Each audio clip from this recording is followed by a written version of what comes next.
রহমতুল্লাহ আলাইহি রাসূলুল্লাহর শানে যে কাসিদা রচনা করেছিলেন, আমরা রাসূলুল্লাহর শানে সে জগৎ বিখ্যাত কাসিদা আমরা একবার পড়ছি। বালাগাল উলা বিকামালিহি কাশাফাত দুজা বিজামালিহি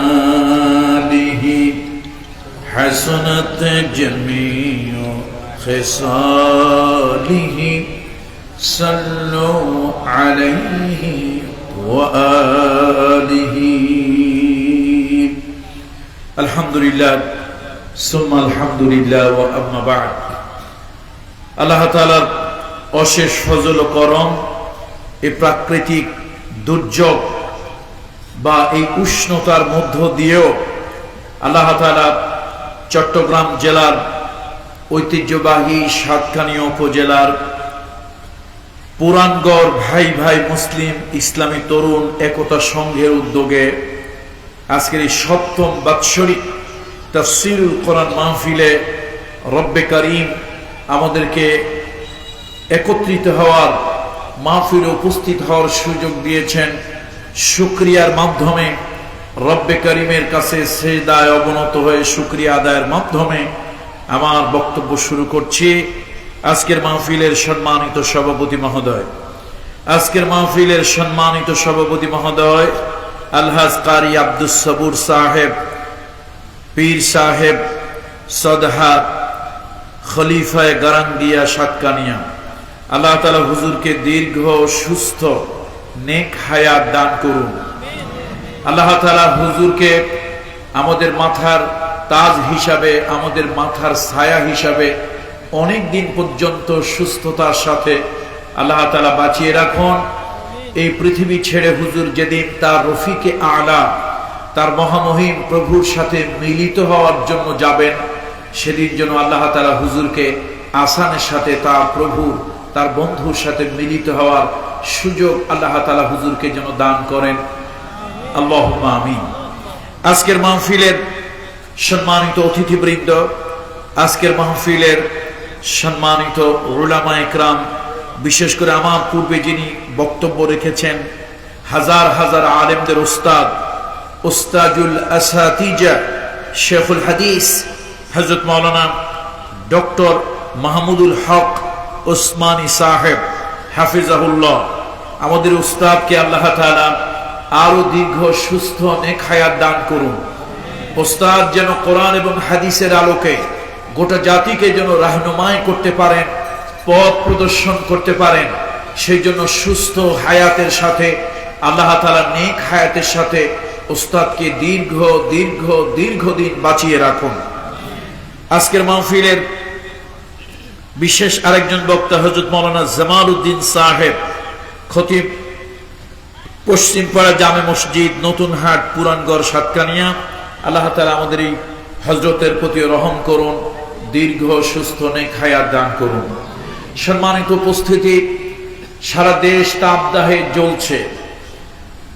অনেকেই মনে করছেন যে এটা আল্লাহ তাআলার গজব বা আল্লাহ তাআলার অসন্তুষ্টি, যার কারণে হাজার হাজার উলামায়ে কেরাম এবং বাংলাদেশের সর্ববৃহৎ ইসলামী সংগঠন তারা পরামর্শ করেছেন অথবা নিজেরা চিন্তা করেছেন রাসূলুল্লাহর একটা সুন্নাত এই অবস্থায় জীবিত করা দরকার। হাবিবে কিবরিয়া রাহমাতুল লিল আলামিন মুহাম্মদুর রাসূলুল্লাহ সাল্লাল্লাহু আলাইহি ওয়াসাল্লাম মদিনা গিয়ে সর্বপ্রথম আল্লাহর নবী মসজিদ করেন মুসলমানদের, অথবা আমাদের শরীয়তের মুহাম্মদ রাসূলুল্লাহ সাল্লাল্লাহু আলাইহি ওয়াসাল্লাম, আমরা তার উম্মত। আমাদের শরীয়তে সর্বপ্রথম মসজিদের নাম হলো মসজিদে কুবা। আমাদের মুসলমান জাতির আমাদের সর্বপ্রথম মসজিদ কোনটা? মসজিদে কুবা। এরপরে আমাদের দ্বিতীয় মসজিদ হচ্ছে মসজিদে জুমা। এরপরে হাবিবে কিবরিয়া মুহাম্মদ রাসূলুল্লাহ সারা পৃথিবীর, দুনিয়ার শুরু থেকে শেষ পর্যন্ত সকল আলম, সকল কায়নাতের মধ্যে তিনটা মসজিদ শ্রেষ্ঠ। একটি হচ্ছে বাইতুল্লাহ খানায় কাবা, একটি হচ্ছে বাইতুল মুকদ্দাস মসজিদে আকসা, আরেকটা সর্বশ্রেষ্ঠ, অর্থাৎ সৃষ্টি জগতের মধ্যে আল্লাহর কুল কায়নাতের মধ্যে এই মানব জাতির জন্য, মানব মণ্ডলীর জন্য কিয়ামত পর্যন্ত, আউয়াল থেকে আখের পর্যন্ত 3টা মসজিদ হলো শ্রেষ্ঠ। তার মধ্যে মসজিদে নববী হাবিবে কিবরিয়া এই মসজিদটা 3য় পর্যায়ে নির্মাণ করেন, বলেন আলহামদুলিল্লাহ। এই মসজিদ থাকার পরেও, মসজিদে নববী নির্মাণ করার পরেও, মসজিদে নববীর পশ্চিম দক্ষিণ কোণে, একটু আওয়াজ দিয়ে বলেন তো কোন দিকে? পশ্চিম দক্ষিণ কোণে। পশ্চিম দক্ষিণ কোণে একটি উন্মুক্ত জায়গায়, খোলা জায়গায় হাবিবে কিবরিয়া প্রথম মাঠে নামাজ আদায় করেন। সেই নামাজটা ছিল এই বৃষ্টির জন্য, বৃষ্টির জন্য আল্লাহর কাছে উষ্ণতা থেকে বাঁচার জন্য রাসূলুল্লাহ তার সাহাবীদেরকে নিয়ে খোলা জায়গায় সালাত আদায় করেছিলেন। এবং সেই জায়গায় এখন একটা মসজিদ আছে, মসজিদ গামামা। মসজিদ গামামা, মেঘের জন্য যে মসজিদ করা হলো। একটা গামামা মানে হচ্ছে বারমিল, যেটাকে আমরা বলি ডাস্টবিন, আর গামাম সেটা হচ্ছে মেঘ। মেঘের জন্য রাসূলুল্লাহ সাল্লাল্লাহু আলাইহি ওয়াসাল্লাম যে সালাত আদায় করেন, আল্লাহর নবী মসজিদ থাকার পরেও উন্মুক্ত জায়গায় সালাত আদায় করেছেন। এবং এখানে 1-2 বার রাসূল সাল্লাল্লাহু আলাইহি ওয়াসাল্লাম ঈদের সালাত আদায় করেছেন। সে ঐতিহাসিক জায়গা। আজকে বাংলাদেশের অনেক জায়গায় এই বৃষ্টির জন্য ইস্তিসকার সালাত আজকে আদায় করা হয়েছে। আমরা আল্লাহ তাআলার কাছে বলবো, মালিক আমরা সত্যি গুনাহগার, আমরা পাপী, আমরা প্রত্যেকে নিজের ইহতিসাব করব। ইহতিসাব হলো নিজের সমালোচনা, আত্মসমালোচনা করা। ক্রিটিসিজম ফর সেলফ পিউরিফাই, নিজেকে শুদ্ধ করার জন্য যে সমালোচনা। অন্যের সমালোচনা করলে গীবাত হবে। আল গীবাতু আশাদ্দু মিনাল জিনা। রাসূলুল্লাহ বলেছেন সাল্লাল্লাহু ওয়াসাল্লাম আলাইহি, আল্লাহ নবী বলেছেন গীবাতটা হলো জিনার থেকে নিকৃষ্ট একটি গুনাহ। সাহাবারা প্রশ্ন করলেন, কাইফাল গীবাতু আশাদ্দু মিনাল জিনা ইয়া রাসূলুল্লাহ। ওগো রহমতের নবী, ওগো ভালোবাসার নবী, জিনা থেকে নিকৃষ্ট গীবাত। এই যে গীবাতটা সমালোচনা, অন্যের সমালোচনা, পরনিন্দা, পরচর্চা, এটা গুনাহের কাজ। জিনার থেকেও খারাপ কেমন করে হলো? আল্লাহর নবী বললেন, শোনো, একজন ব্যভিচার করে তার মধ্যে অনুশোচনা যখন জাগ্রত হয়, সে যখন বুঝতে পারে পাপের কাজ করেছে, গুনাহ করেছে, কবিরা গুনাহ করেছে, আল্লাহর সীমা লঙ্ঘন করেছে, শরিয়াতের হদ থেকে বের হয়েছে, ওই লোকটা অনুতপ্ত হয়, অনুশোচিত হয়। কিন্তু একটা মানুষ যখন গীবাত করে, পরনিন্দা, পরচর্চা যখন করে, ওই মানুষটা অনুতপ্ত হয়ে আল্লাহর কাছে তওবা করে না, এই জন্য তার গুনাহ থেকেই যায়। এই জন্য রাসূলুল্লাহ সাল্লাল্লাহু আলাইহি ওয়াসাল্লাম বলেছেন, সমালোচনা এটা হলো কবিরা গুনাহ, মহাপাপ। কিন্তু নিজের সমালোচনা, কার সমালোচনা বলেন তো? নিজের সমালোচনা হচ্ছে সওয়াবের কাজ। এর দ্বারা আত্মশুদ্ধ হয়, পবিত্র হয়। এর দ্বারা ক্বাদ আফলাহা মান তাযাক্কা, তাজকিয়া নফস, আত্মশুদ্ধি। এর যতগুলো রাস্তা, তরিকা, তার মধ্যে একটি হলো নিজের সমালোচনা করা। তাহলে আজকে আসুন না, আমি আমার সমালোচনা করি, আপনি আপনার সমালোচনা করেন। মালিককে বলি, মালিক এই যে পৃথিবীতে বিপর্যয়, এটা আমার গুনার কারণেই হয়েছে। কার কারণে হয়েছে? মালিক, আমার গুনার কারণেই হয়েছে। আমি তো সীমা লঙ্ঘন করেছি, আমি তো অনেক পাপ করেছি মালিক, আমার পাপের কারণে আজকে পৃথিবীতে বিপর্যয়। আল্লাহ তাআলা বলেছেন, আল্লাহ তাআলা 3 ধরনের আযাব দেন। কয় ধরনের আযাব? সূরা আনআম 65 নম্বর আয়াত। আমি এই আয়াতে কারিমা তেলাওয়াত করেছি। সূরা আনআমের 65 নম্বর আয়াতে কারিমা আপনাদের সামনে তেলাওয়াত করেছি। সারা পৃথিবীতে আজকে বিপর্যয় হচ্ছে, সারা পৃথিবীতে একটার পর একটা বিপদ। আমরা শীতের মৌসুমে দেখেছি কোন কোন দেশে প্রচন্ড স্নো পড়েছে, হিমাঙ্কের নিচে চলে গিয়েছে আবহাওয়া, আবার কোথাও দাবানলে মাইলকে মাইল পুড়ে জ্বলে শেষ হয়ে যাচ্ছে। এগুলি আল্লাহ তাআলার গজব, আযাব। মধ্যপ্রাচ্যে যা হচ্ছে, মধ্যপ্রাচ্যের লোকজন যা, ওরা তো এখন নামে মাত্র মুসলমান, আল্লাহ মাফ করুন, ওদের সমালোচনা করতে চাই না। ওই জমিনের নিচে লক্ষ লক্ষ পয়গম্বরেরা শুয়ে আছে। এখনো মধ্যপ্রাচ্যের মাটি খুঁড়লে আল্লাহ নবীদের, সাহাবীদের জীবন্ত দেহ পাওয়া যাবে। সেই জমিনে তারা যা শুরু করেছে, আল্লাহ নবী কিয়ামতের চূড়ান্ত কিছু আলামত, বিশ্ব নবী কিয়ামতের চূড়ান্ত কিছু আলামত আল্লাহ নবী বলেছেন। তার মধ্যে মরুভূমির এই সূক্ষ্ম রুক্ষ শুষ্ক মরুভূমিতে নদ নদী প্রবাহিত হবে, সবুজে ভরে যাবে। আপনারা যারা সৌদি আরবে যান, আমি তো সৌদি আরবে এমন কোন প্রদেশ, এমন কোন জেলা নাই যেখানে যাই নাই। শহর, বন্দর, গ্রাম, কোরিয়া সব জায়গায় কম বেশি যাওয়া হয়েছে। মধ্যপ্রাচ্যের মোটামুটি বোধহয় কোনো দেশ বাদ নাই যে দেশে যাইনি। তার কালচার, সেখানকার এনভায়রনমেন্ট, সেখানকার মানুষের আচার আচরণ, চরিত্র, বিহার ইত্যাদি যা দেখেছি, দুঃখ লাগে। এই কি নবীর দেশ, এই কি ওলি আল্লাহদের দেশ, এই কি আম্বিয়া আলাইহিমুস সালামদের দেশ। তারা যা শুরু করেছে, সেই দেশগুলোতে বৃষ্টি হওয়ার কথা নয়। অনেক জায়গায় রাষ্ট্রীয় রেকর্ড আবহাওয়া অফিসের 200-500 বছরে এরকম বৃষ্টি হয়েছে কিনা জানা নাই। সেই সকল জায়গায় আল্লাহ তাআলা যেন আসমান ফেড়ে দিয়েছেন, বৃষ্টি এমন হয়েছে, চতুর্দিক প্লাবিত হয়ে গিয়েছে, বন্যা হয়েছে। সেই বন্যার পানি তোড়ে কত বাড়ি ভেসে গিয়েছে, ঘর ভেসে গিয়েছে, গাড়ি ভেসে গিয়েছে, মানুষ মারা গিয়েছে।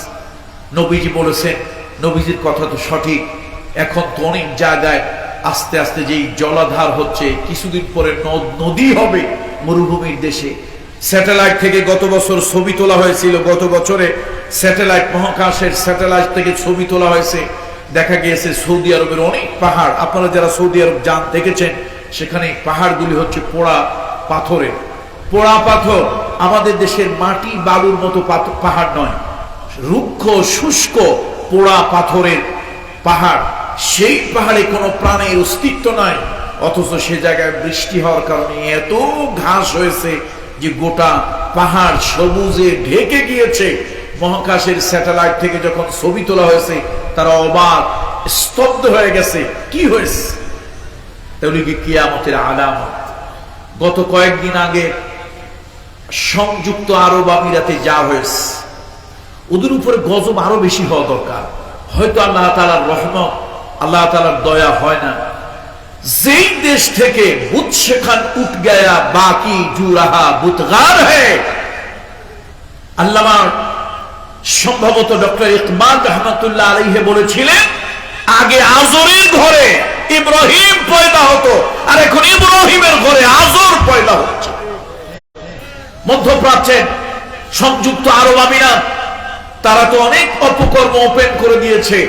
বাকি ছিল মন্দির তৈরি করা, পর্যটকদেরকে আকৃষ্ট করার জন্য, তাদের অর্থনীতি বাড়ানোর জন্য তারা মন্দির উদ্বোধন করেছে। মন্দির বিদেশ থেকে লোক নিয়ে মন্দির উদ্বোধন করেছে, বিভিন্ন মূর্তি টুর্তি দিয়ে মন্দির সাজিয়েছে। আল্লাহ যে ওদেরকে এইটুক দিছে, গজব তো আরো হওয়া দরকার ছিল। রাসূলুল্লাহ সাল্লাল্লাহু আলাইহি ওয়াসাল্লামকে জিজ্ঞেস করা হলো, লিমা বুইস্তা, পৃথিবীতে আপনি কেন এসেছেন? হাবিবে কিবরিয়া রাহমাতুল লিল আলামিন বলেছিলেন, বুইস্তু লিকাসরিল আসনাম, বুইস্তু লিকাসরিল আসনাম। সাতকানিয়ার ভাইরা স্পষ্ট শোনেন, সাতকানিয়ার ভাইরা স্পষ্ট শোনেন। আমাদের বক্তব্যের মধ্যে কোনো জড়তা নাই, আমাদের বক্তব্যের মধ্যে কোনো সাম্প্রদায়িক উস্কানি নাই, আমাদের বক্তব্যের ভিতরে কোন ধরনের রাজনীতি নাই। আল্লাহর জন্য কথা বলি, দ্বীনের জন্য কথা বলি, ইসলামের জন্য কথা বলি, পরকালের জবাবদিহিতার জন্য কথা বলি। আল্লাহর কসম, এই কোরআন হাতে নিয়ে বলতেছি, এই কোরআন হাতে নিয়ে আল্লাহর কসম করে বলতেছি, রাজনীতির জন্য কথা বলি না। রাসূলুল্লাহ সাল্লাল্লাহু আলাইহি ওয়াসাল্লাম মূর্তি ভাঙার জন্য পৃথিবীতে আসলেন, মূর্তি বিনাশ, মূর্তি সংস্কৃতি দূর করে দেওয়ার জন্য আসলেন। হিন্দু, বৌদ্ধ, খ্রিস্টান তাদের ধর্মে যদি মূর্তি থাকে 1000টা বানাক, প্রয়োজনে এই দেশের নাগরিক, মুসলিম দেশের নাগরিক যদি তারা হয়, তাদের নাগরিক অধিকারের জন্য প্রয়োজনে রাষ্ট্রীয় কোষাগার থেকে টাকা দিয়ে হিন্দুর মন্দির, বৌদ্ধের উপাসনালয়, খ্রিস্টানের উপাসনালয় করে দিক, আমার কোনো দাবি নাই, ওলামায়ে কেরামদের কোনো প্রতিবাদ নাই। তার কারণ দেশের নাগরিক হিসাবে তাদেরও অধিকার আছে। তাদের দেবালয়, উপাসনালয় 1000টা মূর্তি তৈরি হোক, কিন্তু ভাস্কর্য মূর্তির নামে কোন নেতার মূর্তি তৈরি করা, নেত্রীর মূর্তি তৈরি করা, পীরের মূর্তি তৈরি করা, এগুলি স্পষ্ট মূর্তি পূজার সামিল। আল্লাহর কসম এগুলি জায়েজ নয়। আজকে দুর্ভাগ্য, আজকে ওলামায়ে কেরাম দেশের উপরে বালা দুই ধরনের আসে, বালায় আম, বালায় খাস। খাস গজব যখন আসে ব্যক্তির উপরে পড়ে, বালায় আম যখন আসে সবার উপরে পড়ে, as a whole in general, সামগ্রিক ভাবে সবার উপরে গজব পড়ে। ওলামায়ে কেরাম চুপ থাকতেছেন। আলিয়া মাদ্রাসার হুজুরেরা কথা কয় না, এমপিও বন্ধ হয়ে যাওয়ার ভয়ে মুখের মধ্যে কুলুপ লাগাইছে। আলিয়া মাদ্রাসা গুলো এখন কিসের আকড়া হয়েছে, কি হয়েছে আল্লাহ ভালো জানে। আর কওমি মাদ্রাসা গুলো কথা বলে না, তাদের কিছু ওই যে বাটপার, জোচ্চোর, ব্যাংক ডাকাত, প্রজেক্ট, এই চোরেরা কিছু টাকা পয়সা দেয়, হয়তো এগুলি বন্ধ হয়ে যাবে, তারা কথা বলে না ওই ভয়ে। আলিয়া মাদ্রাসার কথা বলে না এমপিওর ভয়ে। মসজিদের খতিব সাহেব কথা বলে না জালিম মুসল্লি কমিটি অথবা মার খাওয়ার ভয়ে। তো কথা বলবে কে? একজন নামাজি, আপনি রোজা রাখেন, নামাজ পড়েন, দাঁড়িয়ে আছে, তাহাজ্জুদও পড়েন, বছরে বছরে উমরা যান, আপনি একটা নেতার মূর্তির সামনে ফুল দিয়ে নীরবে দাঁড়িয়ে থাকেন। আল্লাহর কোরআন হাতে নিয়ে বলছি, আল্লাহর কসম, আল্লাহর কসম, আল্লাহর কসম, এটার নাম পূজা, এটা ঈমানের জন্য পরিপন্থী, এটা ঈমান বিধ্বংসী, এটা হারাম। আরে নেতা তো ছোট, নেতা থেকে পীর বড়। আজকে বাইতুল শরীফের পীর, গারাঙ্গিয়ার পীর সাহেব, ওনারা আল্লাহর বড় জবরদস্ত ওলি ছিলেন। হাফেজ জুনায়েদ বাবু নগরী, আল্লামা আহমদ শফিদ আহমদ বরকাতুল্লাহ আলিয়া, এই সকল বড় বড় উলামায়ে কেরাম বুজুর্গ, আমাদের শাহ আব্দুল জব্বার নব্বরাল্লাহু মারকাদাহু ওয়া জাআলাল জান্নাতু মাসওয়াহু, আল্লাহর একজন জীবন্ত ওলি ছিলেন। শুধু পীর ছিলেন খানকার তা নয়, তিনি মানব কল্যাণের জন্য মানবদরী একজন মহামানব ছিলেন। সেই মানুষগুলো যদি ভাস্কর্য মূর্তি ইসলামে বৈধই হতো, তাহলে প্রত্যেকের মূর্তি বানিয়ে, ভাস্কর্য বানিয়ে, শ্বেত পাথর দিয়ে প্রত্যেকের খানকা একটা একটা রেখে দেওয়া হতো। গারাঙ্গিয়ার হুজুরদের কোনো ভাস্কর্য আছে? বাইতুল শরীফের শাহ আব্দুল জব্বার রহমাতুল্লাহ আলাইহি তাদের কোনো ভাস্কর্য আছে? আমার আব্বা পীর সাহেব ছিলেন, লক্ষ লক্ষ আলেম মুরিদ ছিল তার বাংলাদেশে। যদি ভাস্কর্য মূর্তি ইসলামী শরীয়তে বৈধ হতো, তাহলে আমার বাপের মূর্তি শ্বেত পাথরে তৈরি করে খানকার সামনে রেখে দেওয়া হতো। ওফাত দিবসে, তার জন্ম মৌলুদ দিবসে আমরা ফুল দিয়ে, আগরবাতি, মোমবাতি জ্বালিয়ে, ফুলের স্তবক দিয়ে, পুষ্প স্তবক দিয়ে আমরা তো নীরবে দাঁড়িয়ে থাকতাম। আরে আমাদের বাপ তো ছোটখাটো বাপ, বাপের যিনি বাপ, যিনি রুহানি বাপ, কোটি কোটি মুমিন মুসলমানদের যিনি রুহানি পিতা, হাবিবে কিবরিয়া রাহমাতুল্লিল আলামিন, শাফি আল মুজনাবিন, আল্লাহর হাবিব মুহাম্মদ রাসূলুল্লাহর ভাস্কর্য সাহাবীরা বানাতো। তবে কাঠ দিয়া, বাঁশ দিয়া, পাথর দিয়া, মাটি দিয়া হুজুরের মূর্তি বানাতো না। আল্লাহর কসম, এইটাও যদি জায়েজ হতো, তাহলে সাহাবীরা বুকটারে ফেড়ে, কলিজাটা ছিঁড়ে, ওই কলিজা দিয়া রাসূলুল্লাহ ভাস্কর্য তৈরি করত। তাহলে আজকে মরে মরে মুসলমানের দেশে, মরে মরে রাস্তার মোড়ে মোড়ে, দেশের মোড়ে মোড়ে, উপজেলার মোড়ে মোড়ে আজকে ভাস্কর্য নামক মূর্তিতে ছেয়ে যাচ্ছে। আর আগামী 20-50 বছর পরে হয়তো এই মূর্তিগুলোর পূজাই এ জাতি করবে। দুর্ভাগ্য। আমি আবার বলছি, আল্লাহর কসম, রাজনীতির উদ্দেশ্যে কথাগুলো বলা নয়, আল্লাহর কসম, আপনার দিলে ব্যথা লাগুক, আপনার ঈমান পরিষ্কার করার জন্য বলে যাও আমার দায়িত্ব। ওমা আলাইনা ইল্লাল বালাগ, ওমা আলাইনা ইল্লাল বালাগ। আমরা শুধু বলবো, মানা না মানা আপনার কাছে। আল্লাহ তার নবীকে বলেছিলেন লাস্তা আলাইহিম বিমুসাইতির, হে নবী আপনার দারোগা বানায় পাঠাই নাই জবরদস্তি করে করবেন। আমরা আপনাদেরকে বলতেছি আমার বাপ হোক আরেকজনের বাপ হোক, আমার দল হোক আরেকজনের দল হোক, এই দল হোক সেই দল হোক, কোন নেতা কোন নেত্রী ভাস্কর্য নামক যা কিছু তৈরি করা হয় এগুলি মূর্তির সামনে, এই মূর্তির সামনে নীরবে মাথা দাঁড়িয়ে নত করে দাঁড়িয়ে থাকা, ফুল দিয়ে নীরবে মাথা নত করে দাঁড়িয়ে থাকা, আগরবাতি মোমবাতি জ্বালিয়ে নীরবে মাথা নত করে দাঁড়িয়ে থাকা, আল্লাহর কসম এটা শিরকি ইবাদত, এটা শিরকি কার্যকলাপ, এটা ঈমান বিধ্বংসী কার্যকলাপ। মুসলমান মধ্যপ্রাচ্যে পূজার জন্য মন্দির তৈরি করেছে। আল্লাহ তাআলার গজব তাদের উপরে গোটা মধ্যপ্রাচ্যে, বিশেষ করে সংযুক্ত আরব আমিরাতে যা হয়েছে, এই গজব হতেই থাকবে। আল্লাহ তাআলা যখন কোন জাতির উপরে অসন্তুষ্ট হন, নারাজ হন, 3 ধরনের আযাব আল্লাহ তাআলা তাদেরকে দেন। কয় ধরনের? 3 ধরনের আযাব আল্লাহ তাআলা তাদেরকে দিয়ে থাকেন। আল্লাহ তাআলা বলেন قل هو القادر على أن يبعث عليكم عذابا من فوقكم أو من تحت أرجلكم أو يلبسكم شيعا يذيق بعضكم بأس بعض। হে নবী আপনি বলে দেন আল্লাহ তাআলা আযাব গজব দেওয়ার জন্য আল্লাহ সক্ষম। আমার আল্লাহ এত বিশাল ক্ষমতার মালিক। ইন্নাল্লাহা ইয়াফআলু মা ইয়াশা, ইন্নাল্লাহা ইয়াফআলু মা ইয়াশা। আল্লাহ যা চান, যখন চান, যেভাবে চান, যেমনে চান, শুধু আল্লাহ তাআলা বলেন কোন, আল্লাহ তাআলা বলেন কোন, আর সাথে সাথে তা হয়ে যায় ফায়াকুন। আল্লাহু আকবার। আল্লাহ শক্তিশালী। আল্লাহ তাআলা ইন্নাল্লাহা ইয়াফআলু মা ইয়াশা ওয়া হুয়া আলা কুল্লি শাইইন কাদির। আল্লাহ তাআলা হলেন সর্বময় সার্বভৌম ক্ষমতার মালিক। আমার আল্লাহ যা চান, যখন চান, যেভাবে চান সেভাবে করেন। আল্লাহ তাআলা বলেন হাবিব আপনি বলে দেন আল্লাহ তাআলা সক্ষম, আল্লাহ অক্ষম নন, দুর্বল নন, আল্লাহ তাআলা সক্ষম। কুল হুয়াল কাদিরু আলা আন ইয়াবআসা আলাইকুম আযাবাম মিন ফাওকিকুম। আল্লাহ তাআলা 3 ধরনের আযাব দেন। প্রথম আযাব দেন মানুষের উপর দিক থেকে, উপরের দিক থেকে আল্লাহ তাআলা আযাব দেন। উপরের আযাব কি? উপরে আযাব হলো ঝড়, বৃষ্টি, অতিরিক্ত গরম, অতিরিক্ত ঠান্ডা, কখনো কখনো অ্যাসিড বৃষ্টি, কখনো কখনো শিলা বৃষ্টি। যেমন পৃথিবীতে একবার ব্যাঙের বৃষ্টি হয়েছিল। তাফসীরের ভিতরে এসেছে বনি ইসরাঈল নামক একটি জাতি, যেই জাতির কুকীর্তির কথা সব থেকে বেশি কোরআনুল কারীমে, যেই অবাধ্য জাতির কথা সব থেকে বেশি কোরআনুল কারীমে আলোচিত হয়েছে, সেই অবাধ্য জাতির মধ্যে একটা জাতি হলো বনি ইসরাঈল।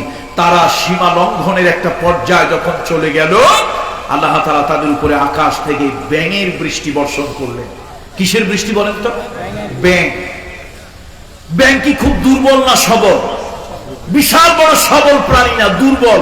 কিন্তু সেই দুর্বল প্রাণীর বৃষ্টি হওয়ার কারণে এখন তো ব্যাঙে ব্যাঙে যেখানে যায়, হাতে বাজে ব্যাঙ, পায়ে বাজে ব্যাঙ, ঘুমাইলে ব্যাঙ, খাইতে গেলে ব্যাঙ, প্লেটের উপরে ব্যাঙ, এখানে ব্যাঙ, সেখানে ব্যাঙ, শুধু ব্যাঙ আর ব্যাঙ।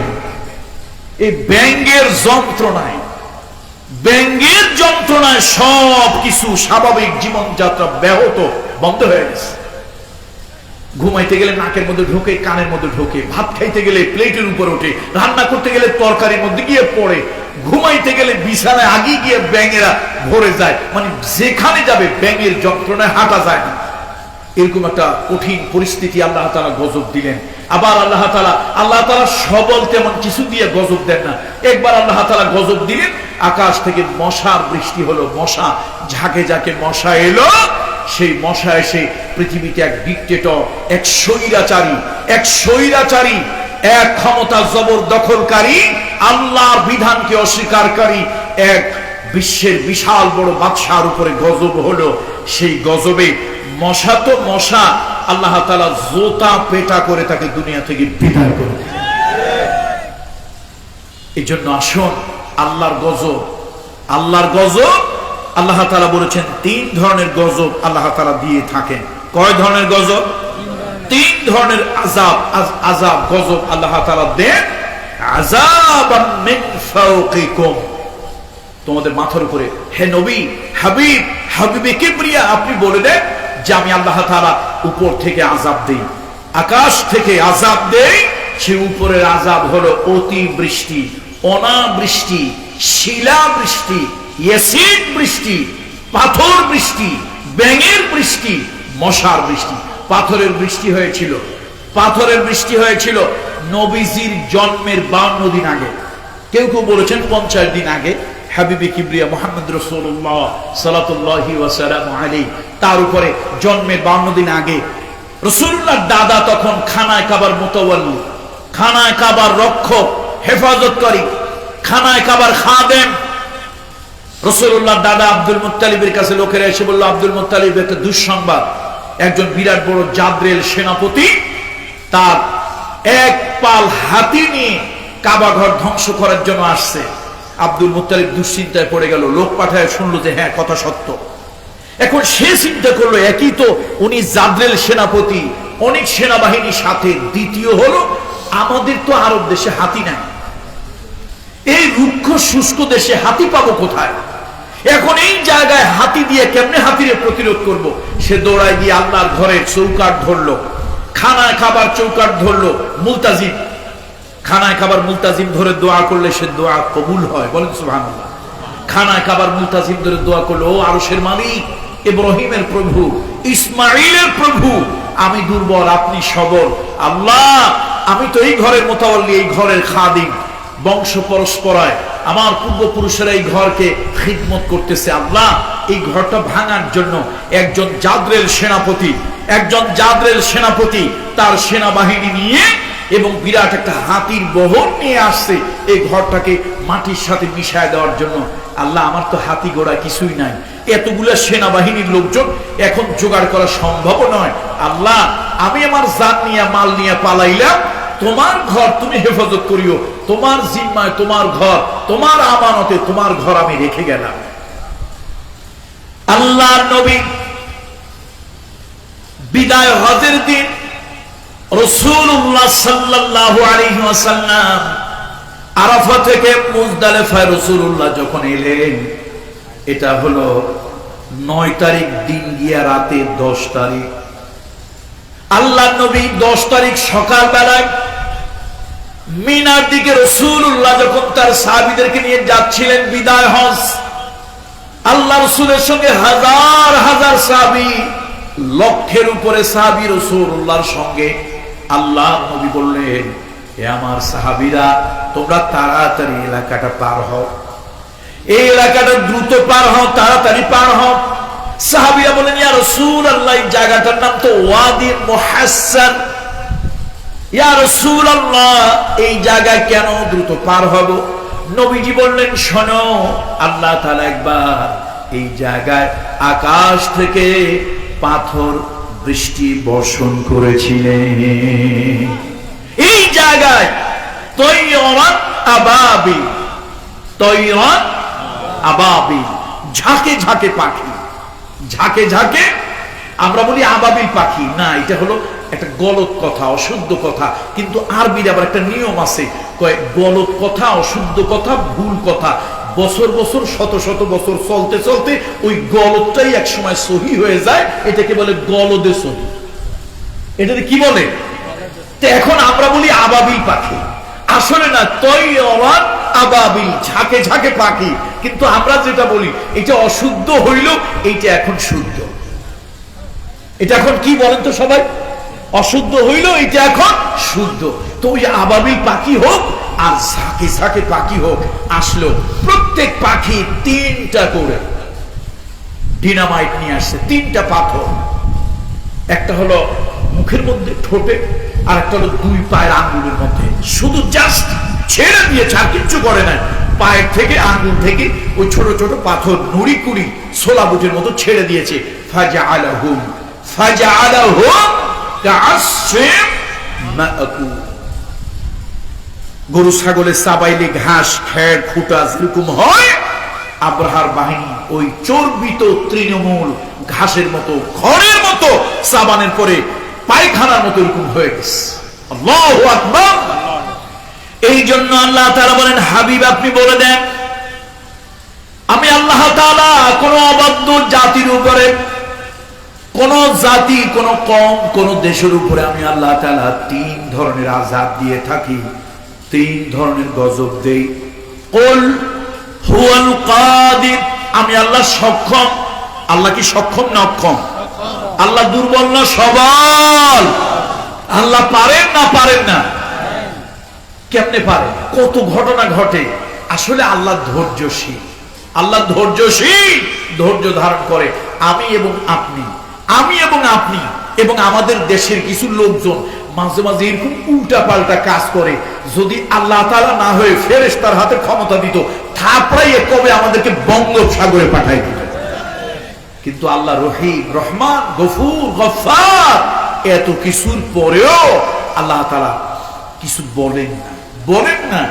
সবার কাছে, আস্তিক নাস্তিক, আলেম জাহিল, হিন্দু মুসলমান, বৌদ্ধ খ্রিস্টান, সবার কাছে নারকেল দেয়, সবার কাছে তাল দেয়, সবার কাছে বেল দেয়, সবার কাছে আম দেয়, সবার জমিতে ধান দেয়, সবাইকে তিনি খেতে দেয়। আল্লাহ তাআলা যদি আপনার আমার মতো হতেন, তাহলে এই জালিমদেরকে এক কাসরা পানি পর্যন্ত আল্লাহ তাআলা খেতে দিতেন না। বন্ধুরা আমার, আল্লাহ তাআলা বলেন, হাবিব আপনি বলে দেন, আমি আল্লাহ তাআলা সক্ষম, আমি অক্ষম নই, আমি দুর্বল নই, ক্ষমতাহীন নই, আমি আল্লাহ ক্ষমতাশীল। আমি আল্লাহ চাইলে 3 ধরনের আযাব দেই। আযাবাম মিন ফাওকিকুম, তোমাদের উপর থেকে আযাব আমি আল্লাহ তাআলা দেই। খরায় দেশ পুড়ে যায়, কোথাও আবার স্নো বর্ষণ হয়। এত স্নো পড়েছে, বাড়ি ঘর মানুষজন সব যেন বরফ হয়ে ডিপ ফ্রিজ হয়ে গেছে। আবার কোন জায়গায় অতিরিক্ত গরম, কোন জায়গায় অতিরিক্ত বৃষ্টি। এই যে মধ্যপ্রাচ্যে বিভিন্ন জায়গায় বৃষ্টি হয়েছে, কত গাড়ির পরে গাড়ি ভেসে গিয়েছে, কত বাড়ি ভেসে গিয়েছে। ওই বৃষ্টির পানিতে কত মানুষ মারা গিয়েছে, শরীর সমাধি হয়েছে।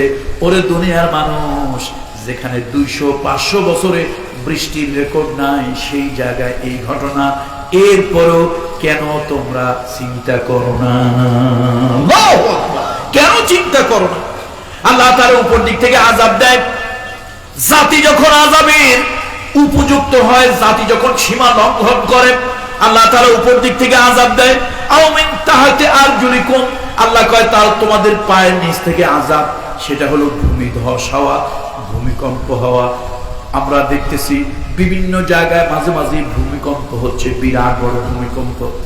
আমাদের বিশেষজ্ঞরা বলেছেন, ঢাকার সিটিতে যদি সামান্য ধরনের বড় একটা বড় যদি ভূমিকম্প হয়, তাহলে গোটা ঢাকার শহর থাকবে না, আজিমপুর কবরস্থানে পরিণত হয়ে যাবে। আল্লাহু আকবার। ও মানুষ, বলতেছিলাম আমরা কি আজকে সমালোচনা করব না আত্মসমালোচনা করব? বলেন, সমালোচনা না আত্মসমালোচনা? গীবাত না ইহতিসাব? ইহতিসাব করব। আজকের মাহফিল খুব লম্বা না, গরমের দিন লম্বা কথা বলা দরকার নাই, কথা অল্পতে সারবো। আমরা আল্লাহর কাছে 2 চোখের পানি ছেড়ে দিয়ে, আমরা অনেক বুজুর্গ উলামা ইকরাম এখানে আছেন, পীর সাহেব কিবলা আছেন, তারপরে অন্য উলামা ইকরাম আছেন, আমরা সবাইকে নিয়ে মালিকের কাছে হাত তুলে 2 চোখের পানি ছেড়ে মালিকের কাছে বলবো, মালিক, এটা আমার গুনার কারণেই হচ্ছে। কার গুনার কারণে? বলেন, কার গুনার কারণে? আমার গুনার কারণেই হচ্ছে। আল্লাহ, আমি পাপী, আমি সীমা লঙ্ঘন করেছি। আল্লাহ, আমি সীমা লঙ্ঘন করেছি। বন্ধুরা আমার, তওবার দ্বারা কি উপকার হয়? তওবার দ্বারা গুনাহ মাফ হয়, কলব সাফ হয়। তওবার দ্বারা মর্যাদা, দরজা বুলন্দ হয়ে যায়। দেখেন দুজন মানুষে ভুল করেছে, দুজনে ভুল করেছে, একজন হলো আদম আর একজন হলো ইবলিস। ভুল কয়জন করছে বলেন? কয়জন? দুজনে ভুল করেছে। আদমও করেছে ভুল, আবার ইবলিসও করেছে ভুল।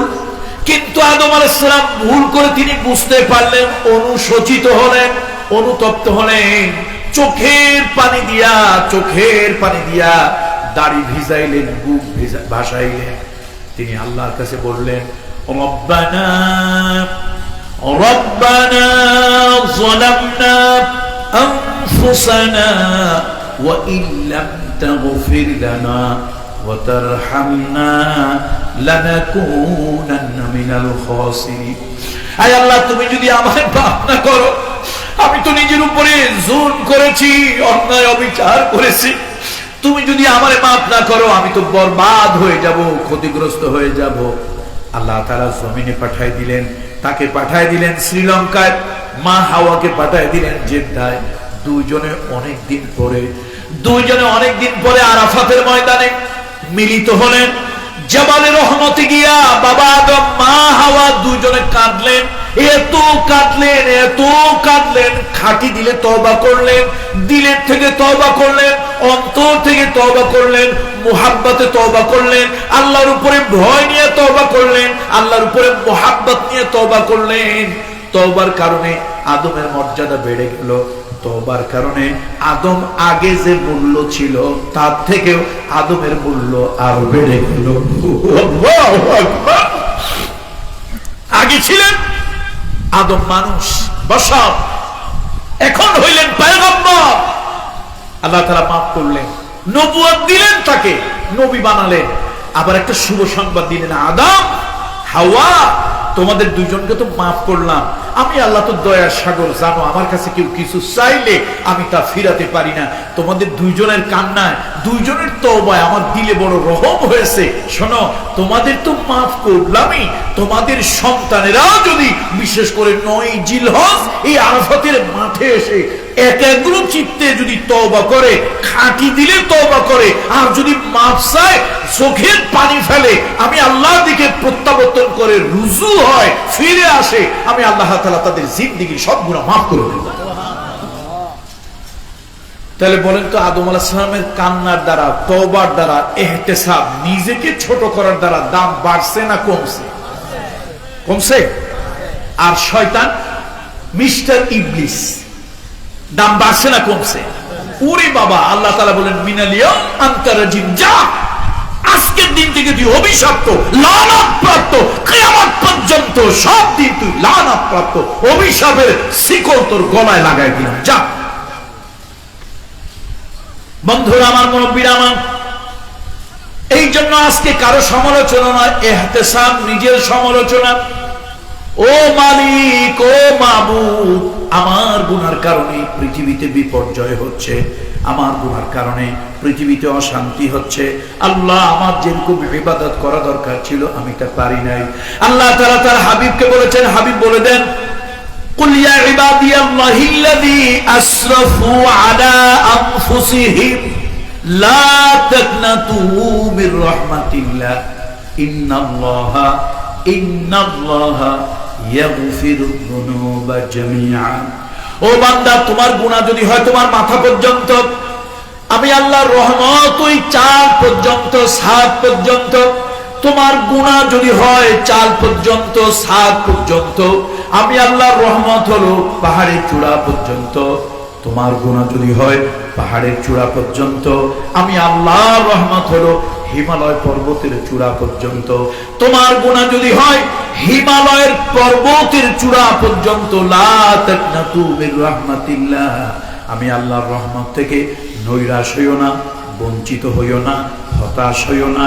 তোমার গুনাহ যত বড় হোক, আমি আল্লাহর রহমত হলো আরশে আজিম পর্যন্ত। আল্লাহ, আল্লাহু আকবার। এই জন্য আসুন আমরা আজকে ইহতিসাব করব। আল্লাহ, এই যে অনাবৃষ্টি, অতিবৃষ্টি, শিলাবৃষ্টি, অগ্নিবৃষ্টি, ইয়াসিন বৃষ্টি, ভূমিকম্প, ভূমিধস, অগ্নিগিরির উৎপাত, লাভা উদ্গীরণ, মাইলের পর মাইল অগ্নিগিরির লাভায় মানুষ অস্থির হয়ে গেছে। শুধু তাই নয়, গত বছর নাকি তার আগের বছর একটা ঘটনা ঘটেছে। এরকম ঘটনা পৃথিবীতে কয়েক হাজার বা কয়েকশো বছর পরে ঘটে। এটাকে মহাজাগতিক ঘটনা বলে। প্রশান্ত মহাসাগরের মধ্যে টোঙ্গা নামক একটি জায়গার পাশে সমুদ্রের ভিতর থেকে অগ্নিয়গিরি লাভা উঠতে উঠতে সেখানে একটা ভূখণ্ড, একটা ভূপৃষ্ঠ তৈরি হয়ে গিয়েছে। বৈজ্ঞানিকেরা বলেছেন, মহাকাশ গবেষকরা বলেছেন, অ্যাস্ট্রোলজার যারা জ্যোতিষী জ্যোতির্বিজ্ঞানীরা বলেছেন, এরকম ঘটনা পৃথিবীতে হাজার হাজার লক্ষ লক্ষ বছর পর, কোটি বছর পরে একটা ঘটে। তাহলে এই মহাজাগতিক ঘটনা, অনেক ঘটনাই কিন্তু পৃথিবীতে ঘটেছে। ফোরাতের পানি কমে যাবে, স্বর্ণের পাহাড় দেখা দেবে, অনেক কিছুই আমার তো মনে হচ্ছে। তবে এইটা না যে আগামীকালকে কিয়ামত, এইটা নয়। কিয়ামতের আলামতগুলি একটার পর একটা হচ্ছে। আমার তো মনে হয় আমারও কিছু পরিবর্তন হওয়া দরকার, আপনারও কিছু পরিবর্তন হওয়া দরকার। আমারও আল্লাহর কাছে আত্মসমর্পণ করা দরকার, আপনাকেও আল্লাহর কাছে আত্মসমর্পণ করা দরকার। আমারও ইহতিসাব করা দরকার, আপনাকেও ইহতিসাব করা দরকার। এই পৃথিবীতে আমরা শুধু খাওয়ার জন্য, ঘুমানোর জন্য, ভোট আর ইলেকশন করার জন্য পৃথিবীতে আসিনি। আদ-দুনিয়া মাজরাতুল আখিরা, আদ-দুনিয়া মাজরাতুল আখিরা। আখিরাতের ক্ষেত এইটা। এই ক্ষেতে আমরা আখিরাতের কিছু নেকির ফসল, বলেন তো কিসের ফসল? নেকির ফসল ফলানোর জন্য পৃথিবীতে এসেছি। এই জন্য আসুন, সব দলের সব মতের ভাইদেরকে বলবো, কে কোন দল করেন আসুন ইহতিসাব করুন, ইহতিসাব করুন, আত্মসমালোচনা করুন। পৃথিবীতে বড় বলেন, ছোট বলেন, ক্ষমতাহীন বলেন, ক্ষমতাসীন বলেন, পয়সাওয়ালা বলেন, গরিব বলেন, পৃথিবীতে কেউ চিরদিন চিরস্থায়ী হয়ে থাকতে পারে নাই। এই দুনিয়ায় কেউ যদি চিরদিন থাকতো, এই দুনিয়ায় কেউ যদি চিরদিন থাকতো, একজন থাকতে পারতেন। আগার ইনসান কাছে বাজিন্দা বুদে আবুল কাসেম মোহাম্মদ জিন্দা বুদে। এই দুনিয়ায়, এই পৃথিবীতে চিরদিন যদি কেউ থাকার জন্য বন্দোবস্ত নিয়ে আসতো, একজন থাকতে পারতেন। তিনি হলেন হাবিবে কিবরিয়া, ইমামুল মুরসালিন, সাইয়্যিদুল মুরসালিন, শাফিউল মুজনাবিন, খাতামান নবিয়্যিন, হাবিবে কিবরিয়া মুহাম্মাদুর রাসূলুল্লাহ, মুহাম্মাদুর রাসূলুল্লাহ, মুহাম্মাদুর রাসূলুল্লাহ সাল্লাল্লাহু আলাইহি ওয়াসাল্লাম। তিনি চিরদিন এই পৃথিবীতে থাকতে পারতেন। আল্লাহ নবীর কাছে জিবরাইল এসে সালাম দিল, ইয়া রাসূলুল্লাহ সালামু আলাইক। ইয়া রাসূলুল্লাহ, আমার সাথে একজন লোক আসছে, তার নাম মালাকুল মউত আজরাইল। আপনি যদি বলেন ওই আজরাইল, মালাকুল মউত আজরাইল ফেরেশতা আপনার সঙ্গে দেখা করবে, ইয়া রাসূলুল্লাহ, ইয়া রাসূলুল্লাহ, আপনি যদি না বলেন দেখা করবে না, আপনার কাছে আসবে না। নবীজি চোখের পানি ছেড়ে দিয়ে বুঝলেন মালাকুল মউত আজরাইল আজ হোক কাল হোক আসবেই আসবে, আজ হোক কাল হোক আসবেই আসবে। যে মরণ থেকে পালাও তুমি, ওই মরণ তোমায় লইবে গিরি। যদিও সুদূর আকাশ পানে, পালাও হেথায় লাগিয়ে সিঁড়ি। ওরে বান্দারে, ওই আকাশে গিয়া যদি পালাও, স্যাটেলাইটে গিয়া যদি পালাও, পৃথিবীর যে কোনো জায়গায় গিয়ে তুমি পালাও না কেন, আল্লাহ যেদিন তোমার মৃত্যু লিখবেন, ইদা জা আজালুহুম, ইদা জা আজালুহুম লা ইস্তাখিরুনা সাআতাও ওয়া লা ইস্তাকদিমুন। আমার মৃত্যু, তোমার মৃত্যু, নেতার মৃত্যু, নেত্রীর মৃত্যু, প্রধানমন্ত্রীর মৃত্যু, প্রেসিডেন্টের মৃত্যু, এমপির মৃত্যু, আলেমের মৃত্যু, জাহেলের মৃত্যু, যেদিন আল্লাহ তাআলা লিখে রাখবেন, গোটা দুনিয়ার সব ক্ষমতা আজরাইলকে দিয়া, সব সম্পদ আজরাইলকে দিয়া, এক সেকেন্ডের জন্য বিলম্ব করা যাবে না। কত ঠিক কিনা বলো? এই জন্য সব এ হইতে চাও নিজের সমালোচনা। আল্লাহ, পৃথিবীতে বিপর্যয় আমার কারণেই হচ্ছে, আমি তোমার কাছে ক্ষমা চাচ্ছি। আসুন আমরা ইচ এন্ড এভরিবডি, প্রত্যেকে আমরা আল্লাহর কাছে ক্ষমা চাই, ক্ষমা চাই, আল্লাহর কাছে মাফ চাই। পৃথিবীর বিভিন্ন জায়গায় একটার পর একটা বিপর্যয় হচ্ছে, একটার পর একটা বিপর্যয় হচ্ছে। বিপর্যস্ত পৃথিবী। বিশেষ করে 3 ধরনের আযাব, আযাবাম মিন ফাওকিকুম, উপর দিক থেকে আযাব, ঝড়, তুফান, টর্নেডো, সাইক্লোন, অতিবৃষ্টি, অনাবৃষ্টি, শিলাবৃষ্টি, এসিড বৃষ্টি, প্রস্তর খণ্ড বৃষ্টি, এগুলি হচ্ছে। ও তাহতে আরজুলিকুম, পায়ের নিচ থেকে আযাব, ভূমিকম্প, ভূমিধস। তুরস্কে যে ভূমিকম্প হয়েছে, আপনারা তাইওয়ানের কথা শুনেছেন না? গত কয়েকদিন ধরে তাইওয়ানে একদিনে 80 বার হয়েছে, একদিনে। তারপরে জাপানে এই যে সুনামি, সেই কিসের থেকে হয়েছে? ভূমিকম্প থেকে হয়েছে। ইন্দোনেশিয়ায় আঘাত এনেছে, কি অবস্থা হয়েছে? ও মুসলমান, ও মুসলমান, আল্লাহর আইনের বিরোধিতা করো, আল্লাহর কোরআনের বিরোধিতা করো। আরে তুমি যে 5 তালার মধ্যে শুয়ে আছো, এ নাফরমানের বাচ্চা নাফরমান, এ বেঈমানের বাচ্চা বেঈমান, তুই যে ওই 5 তালার উপরে শুয়ে আছিস, আমার আল্লাহর লানত যদি ওই 5 তালার উপরে, আল্লাহর গজব যদি পড়ে, তাহলে তো ওই জায়গায় 5 তালার সুদ্ধা তুই দেবে, মাটি নিচে চলে যাবি। কথা ঠিক কিনা? খবরদার, সীমা লঙ্ঘন করিস না, সীমা লঙ্ঘন করিস না। আল্লাহ মাঝে মাঝে দুই একটা সিগন্যাল দেয়। শুনছিলাম আপনাদের বৃহত্তর চট্টগ্রামের কোন এমপি তার বাসায় যেখানে থাকে, তার বেডরুমের পাশে, জানালার পাশে নাকি আসমান থেকে ঠাডা একটা পড়ছে। এটি শুনছি বিশ্বস্ত সূত্রে। কতটুকু সত্য আল্লাহ ভালো জানে। এরপরও কিন্তু ওই এমপির চরিত্র পাল্টায় নাই, ঈমান পাল্টায় নাই, মুনাফিকি পাল্টায় নাই। আল্লাহ কিন্তু মাঝে মাঝে ফেরেশতাদেরকে দিয়ে 2-1 জনের ল্যাং মারে। ঠিক? আর কিছু বলা লাগবে? দরকার নাই। বন্ধুরা আমার, বন্ধুরা আমার, আসুন, 3 ধরনের আযাব, 3 ধরনের আযাব। তাহতে আরজুলিকুম, পায়ের নিচ থেকে আযাব, উপরের দিক থেকে আযাব। এরপরে তৃতীয় আযাবটা একটু ডিফারেন্ট কাইন্ডস, একটু ভিন্ন ধরনের। শুনতেছেন কথা? কথা কি আপনারা শুনতেছেন তো? আবার ভাববেন কোথা থেকে পীর সাহেব, পীরজাদা দাওয়াত দিলাম, আমাদের দেশে এত পীর থাকতে উল্টা পাল্টা কথাগুলো। কথা আমার না, কথা ডাইরেক্ট কোরআনের সূরা আনআম 65 নম্বর আয়াত। তৃতীয় আযাবটা দেবে আল্লাহ তাআলা আমাদেরকে দিয়া। ফেরেশতা লাগবে না। আল্লাহকে এত ফেরেশতা খরচ করে লাভ কি? এত ফেরেশতারে কাজ দিয়ে লাভ কি? আকাশ থেকে 2-1টা মিসাইল মারে মাঝে মাঝে আল্লাহ। আল্লাহকে করছো না। তৃতীয় আযাবটা হলো তোমাদেরকে দলে দলে বিভক্ত করে দেব, তোমাদেরকে দলে দলে ভাগ করে দেব।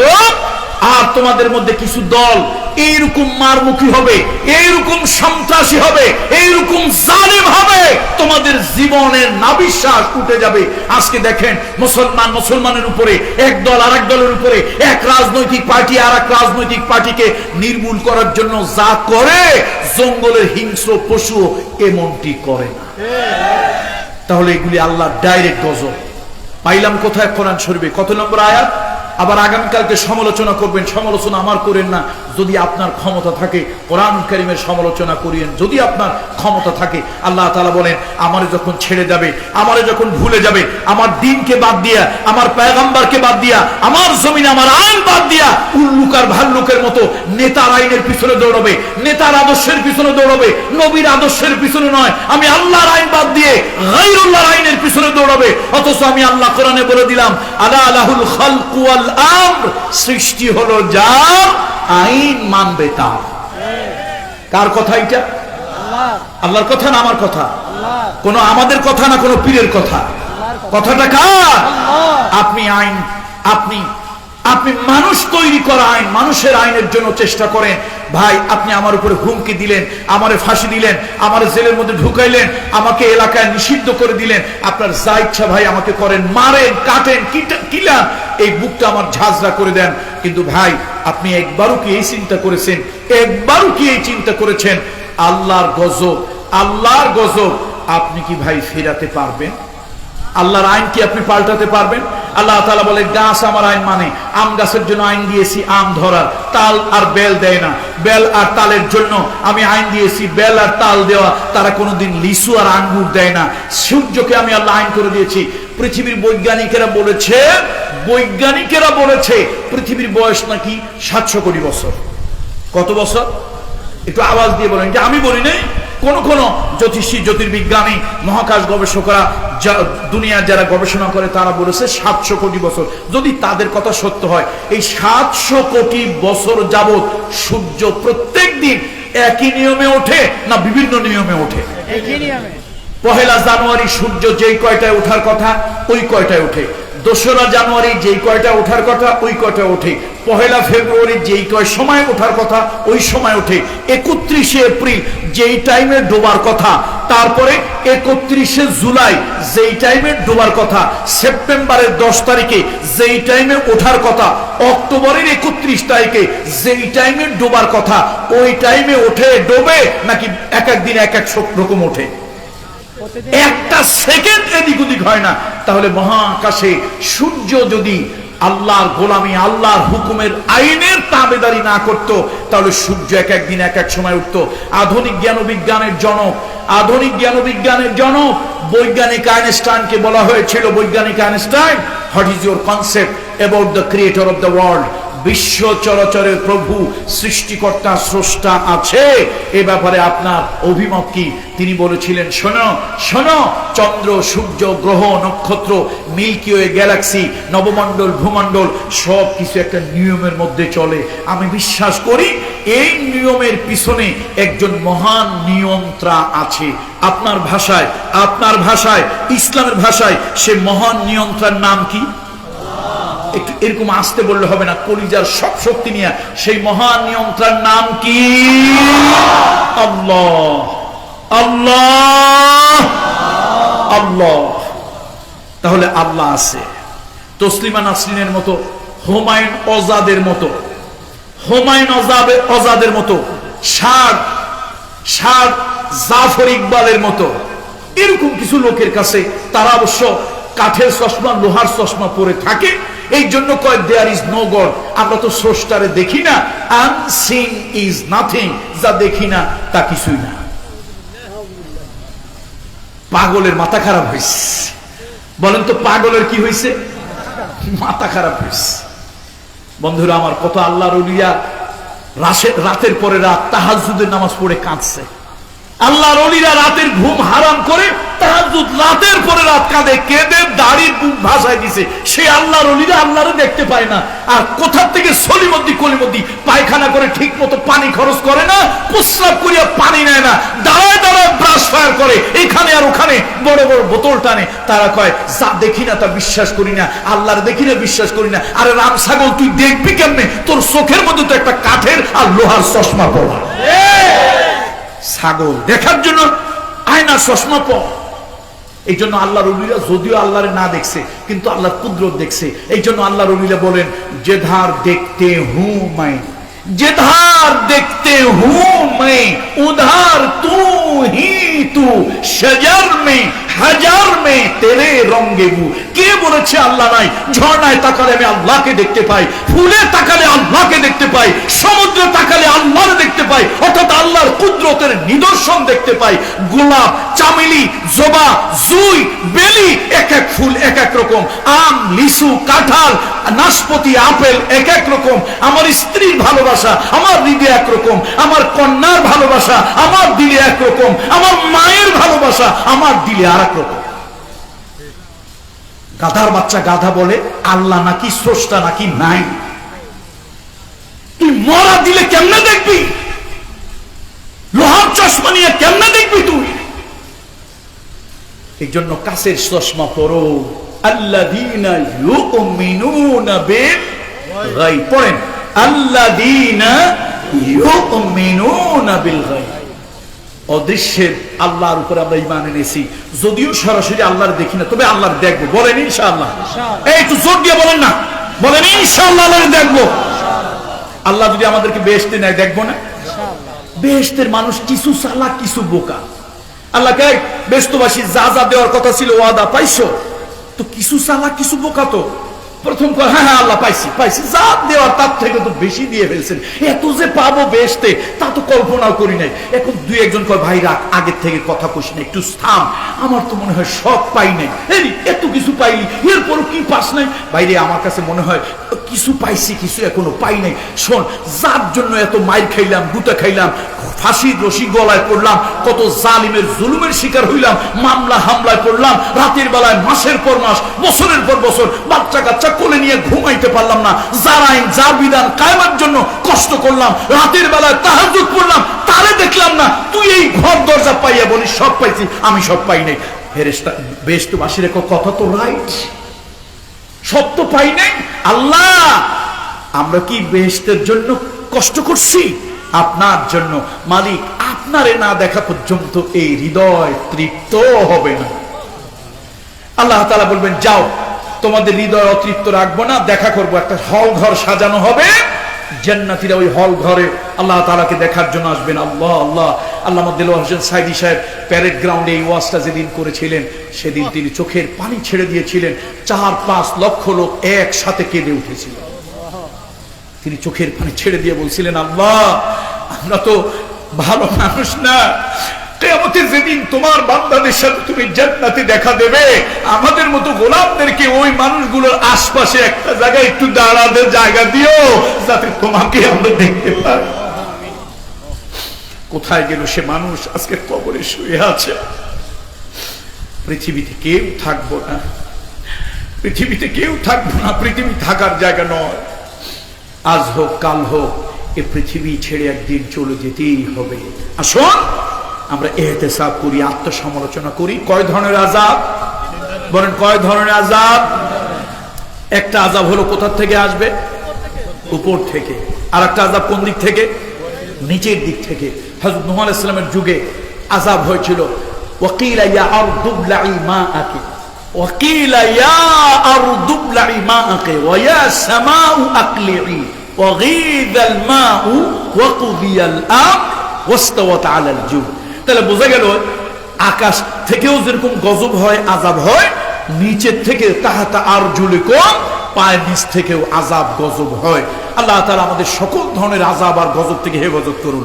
এরপরে তৃতীয় আযাব যেটা, সেটা হলো দলে দলে ভাগ করে দেবে আল্লাহ তাআলা। আজকে এক দল আর এক দলের উপর এত মারমুখী, পাশের বাড়ির স্বাস্থ্য ভাই আর এক দল করে একটু ক্ষমতা আছে, আরে বাবা, তার অত্যাচার নির্যাতনে আপন রক্তের স্বাস্থ্য ভাই ঘরে থাকতে পারে না, রাতের বেলা ঘরে ঘুমাতে পারে না। রাজনীতি আগে করতো মানুষ মানুষের কল্যাণের জন্য, এখন রাজনীতি হচ্ছে জঙ্গলের হিংস্র পশু জানোয়ারের জন্য। রাজনৈতিক লোকেরা করে না এরকম কোন প্রতিহিংসার কাজ নাই। একটা ভালো মানুষকে খারাপ মানুষ বানিয়ে দেয়, চোর ডাকাতকে খারাপ মানুষ ভালো মানুষ বানিয়ে দেয়, ভালো মানুষকে খারাপ মানুষ বানিয়ে দেয়। রাজনৈতিক প্রতিহিংসা অপরাধীকে নিরপরাধ বানিয়ে দেয়, নিরপরাধকে অপরাধী বানিয়ে দেয়। রাজনৈতিক প্রতিহিংসা কাউকে মূলা চুরিতে ফাঁসি দেয়, আর রাজনৈতিক প্রতিহিংসা 7টা খুন করার পরও ওই লোক জামাই আদরে বহাল তবিয়তে বেঁচে থাকে। এর নাম হলো রাজনৈতিক প্রতিহিংসা। সুতরাং বলি ভাই, আল্লাহ তাআলা কথা আমার না, কথা আল্লাহ, আল্লাহ আমাদেরকে ভাগ করে দেবেন। এই জন্য আল্লাহ তাআলা বলেছেন, ওয়ালা তাকুনু কাল্লাযীনা তাফাররাকু ওয়াখতালাফু মিন বা'দি মা জাআহুমুল বায়িনা উলাইকা লাহুম আযাবুন আযীম। আল্লাহ তাআলা বলেন, যাদের কাছে কোরআন এলো, হাদিস এলো, এরপরও তোমরা বিভেদ হয়ে থাকো না। ও টুপিওয়ালা ভাই, তোমার মাথার মধ্যে 5 করলি, আমার মাথায় 1 করলি। ও টুপিওয়ালা ভাই, তোমার মাথায় লম্বা টুপি, আমার মাথায় গোল টুপি। তুমিও যদি রাসূলুল্লাহর সুন্নত মনে করে দাও, আমিও যদি রাসূলুল্লাহর সুন্নত মনে করে দেই, আসো টুপিওয়ালা ভাই ভাই ভেদাভেদ ভুলে যাই। ও ভাই, তুমিও যদি রাসূলুল্লাহর শানে দুরূদ মিলাদ পড়ো, আমিও যদি রাসূলুল্লাহর শানে দুরূদ মিলাদ পড়ি, আসো কোরআন এবং হাদিসের আলোকে আকীদাটাকে যতটুকু সম্ভব সহি করে নেই। আসো আসো, নবীর জন্য আপনার আমার ভেদাভেদ ভুলে যায়, তোমার আমার ভেদাভেদ ভুলে যায়। ও মুসলমান, আল্লাহর দ্বীনের জন্য এক হয়ে যায়। কুনু ইবাদাল্লাহি ইখওয়ানা। আসো, তোমাদেরকে দলে দলে ভাগ করে দেওয়া হবে। আজকে মুসলমানের উপরে তো হিংস্র, এত হিংস্র মুসলমান হয়ে গিয়েছে। ক্ষমতা মানুষকে অনেক নিচে নামিয়ে দিয়েছে, ক্ষমতা মানুষকে অনেক খারাপের দিকে নিয়ে গিয়েছে। ক্ষমতা এত খারাপ, সৌদি আরবের মতো জায়গায়, যেই দেশে কোরআন অবতীর্ণ হয়েছে, সেখানে বাইতুল্লাহর ইমাম শুধুমাত্র হকের পক্ষে কথা বলেছে। নামাজ শেষে যেই বাইতুল্লাহর ইমামকে আমরা এত মর্যাদা দেই, নবী দেখি নাই, রাসূল দেখি নাই, তাদেরকে দেখলে আমাদের কলিজারা ঠান্ডা হয়। সেই সমস্ত মানুষগুলোকে গ্রেপ্তার করে মাটির নিচে ঢুকায় দেয়, কাউকে জীবনের তরে শেষ করে দেয়, কাউকে বছরের পর বছর মাটির নিচে বন্দী করে রাখি। ক্ষমতা এত খারাপ জিনিস, এই ক্ষমতার লোভে, এই ক্ষমতার মোহে এই বাংলাদেশে 50টা বছর তাফসীর করেছেন, সেই লোকটার সার্টিফিকেট পাল্টানো হয়েছে, নাম পরিবর্তন করা হয়েছে, এরপরে মিথ্যা সাক্ষী এনে তাকে ধর্ষণ খুনের আসামি বানানো হয়েছে। এরপরে একজন অমুসলিম চিন্তা করলো আমি অমুসলিম হতে পারি, কিন্তু আমিও তো পরকালে বিশ্বাস করি, সৃষ্টিকর্তায় বিশ্বাস করি। তিনি আদালতে আসলেন একজন মুসলমান আলেমের পক্ষে সাক্ষী দেওয়ার জন্য। এদেশের সরকারি চাকরিজীবী কিছু মানুষ, এরা পশু জানোয়ার ইতর বর্বরের থেকেও, যেই মানুষের বিবেক থাকে না, যেই মানুষটার বিবেক থাকে না সে হাজার কোটি টাকার মালিক হোক, যে মানুষটার ঈমান আর বিবেক থাকে না, নবীজি হাদিসের ভাষায় বলেছে এরা গাদ্দার, এরা গাদ্দার, এরা গাদ্দার। এই গাদ্দারগুলি রাষ্ট্রের জনগণের পয়সা খাইয়া বিশেষ ক্ষমতাকে অধিষ্ঠিত করার জন্য একজন অমুসলিম সাক্ষীকে জোর করে কিডন্যাপ করে অন্য কোনো একটা দেশে পুশ ইন করে দিয়েছে। ভাইরে, দুনিয়ায় আমার তো সবকিছু আছে, যা মনে হয় তাই পারি। ও ভাই, আল্লাহর আদালতটা বড় কঠিন। আল্লাহর আদালতটা কত কঠিন! যেই নবীর কোনো গুনাহ ছিল না, কোরআন শরীফে ওহীর মাধ্যমে যেই নবীকে আল্লাহ মাসুম বানিয়েছেন, যে নবীকে আল্লাহ মাসুম বানিয়েছেন ওহীর মাধ্যমে, সেই নবীও সকালবেলা একবার কেঁদে কেঁদে আল্লাহর কাছে পড়তেন, আল্লাহুম্মা হাসিবনি হিসাবান ইয়াসীরা, আল্লাহুম্মা হাসিবনি হিসাবান ইয়াসীরা, আল্লাহুম্মা আজিরনি মিনান নার। সাইয়েদনা ওমর, সাইয়েদনা আবু বকর, সাইয়েদনা ওমর, সাইয়েদনা আলী রিদওয়ানুল্লাহি তাআলা আলাইহিম আজমাইন, তারাও কিন্তু আল্লাহ আদালতে দাঁড়ানোর ভয় পেয়েছে। দুনিয়ার আদালত প্রভাবিত করা যায়, দুনিয়ার বিচারক প্রভাবিত করা যায়। দুনিয়ার বিচারক আকাশ থেকে পড়েন নাই, আসমান থেকে পড়েন নাই। হাজার হাজার বিচারক আছে, লোভ আছে, লালসা আছে, স্বার্থপরতা আছে, বিভিন্ন ধরনের হুমকি ধামকির ভয় আছে, প্রমোশন ডিমোশনের ভয় আছে। দুনিয়ার আদালতের বিচারক মানুষ, আকাশের ফেরেশতা নয়, বিশেষ কোনো প্রজাতির লোক নয়, মানুষের ঘরেরই সন্তান। তারা আদালতের বিচারকে প্রভাবিত করে, কিন্তু আল্লাহর আদালতে, আল্লাহর আখিরাতের বিচারকে প্রভাবিত করার ক্ষমতা পৃথিবীর সৃষ্টি জগতের কারোই না। এই জন্য আসুন, আল্লাহ তাআলা বলেছেন আমি তৃতীয় আযাবটা আমার ফেরেশতা দিয়ে দেই না, তোমাদেরকে দলে দলে গোত্রে গোত্রে বিভক্ত করে দেই। তোমরা এক দল আরেক দলের উপরে মারমুখী হও, এক দল আরেক দলের অঙ্গ প্রত্যঙ্গ কেটে নাও, এক দল আরেক দলের উপরে রক্তর হোলি খেলো, এক দল আরেক দলের উপরে তোমরা কি করো, লাশের উপরে উন্মত্ত নৃত্য প্রদর্শন করো। এই যে তোমাদেরকে দিয়ে আমি আল্লাহ তাআলা তোমাদের উপরে আযাব দেব, তোমাদেরকে দিয়ে আমি আল্লাহ তাআলা তোমাদের উপরে গজব দেব। সুতরাং আমার তো মনে হয় আল্লাহ তাআলা সেই 3 ধরনের আযাব গজব আল্লাহ তাআলা আমাদের উপর দিয়েছেন। তবে হ্যাঁ, কিছু বালা মুসিবত আছে, মা ইউসিবুল মুসলিম মিন নাসাবিন ওয়ালা ওয়াসাবিন ওয়ালা হাম্মিন ওয়ালা হুজনিন ওয়ালা আযা ওয়ালা গাম্মিন হাত্তা শাওকাতু ইউশাকুহা। এটা হলো হযরত আবু হুরায়রা থেকে একটা হাদিস বর্ণিত। ঠিক সেম আর একটা হাদিস আছে, মা আয়েশা সিদ্দিকা পড়েন রাদিয়াল্লাহু তাআলা আনহা, আমাদের আম্মা থেকে একটা হাদিস আছে, প্রায় সেম আবু হুরায়রা থেকে হাদিসটা। মুমিনের উপরে আল্লাহ তাআলা কিছু দুশ্চিন্তা, কিছু রোগ, কিছু বালা, কিছু মুসিবত আল্লাহ তাআলা মুমিনের উপরে দেয়। এটা মুমিনের গুনাহের কাফফারার জন্য, গুনাহ মাফের জন্য। হাত্তা শাওকাতু ইউশাকিহা, এমনকি মুমিনের যদি একটা পায়ে কাঁটা বেঁধে যাচ্ছে, একটা মাছের কাঁটা, একটা গাছের কাঁটা মুমিনের পায়ে বেঁধেছে, একটু রক্ত বের হয়েছে, আহ বলেছে, উহ বলেছে, এই যে মুমিনের পায়ে একটু রক্তের কাঁটা বের হলো, কাঁটা ফুটলো, রাসূলুল্লাহ বলেছেন, আল্লাহর হাবিব বলেছেন, আম্মা জান আয়েশা থেকে হাদিস, আবু হুরায়রা থেকে হাদিস, দুটো হাদিসে এই বর্ণনা প্রায় সেম বলা হয়েছে। এই যে হাত্তা শাওকাতু ইউশাকিহা, এই যে কাঁটাটাও ঢুকেছে, এটাও মুমিনের গুনাহ মাফের কাফফারা। গুনাহ মাফের কি বলুন তো? কাফফারা। সুতরাং মুমিনের জীবনে চিন্তা, দুশ্চিন্তা, একটু বালা, একটু মুসিবত, একটু বিপদ, একটু আপদ, একটু আসবে।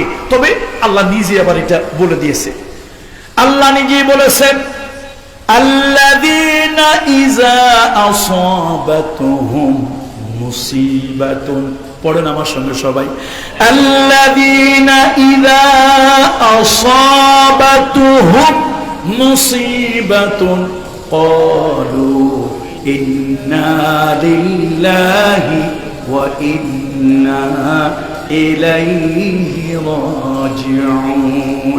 মুমিনের উপরে যখন কোনো বিপদ আসে, মুমিন তো কোনো দিকে লক্ষ্য করে না, আকাশের মালিকের দিকে ভরসা করে আর বলে, মাবুদ তুমি এই গোলামের উপরে বিপদ দিয়েছ, মাবুদ তুমি এই গোলামের উপরে বিপদ দিয়েছ, এই গোলাম তো তোমারই জন্য, এই গোলাম তোমার কাছে আবার ফিরে যাবে। আল্লাহু আকবার।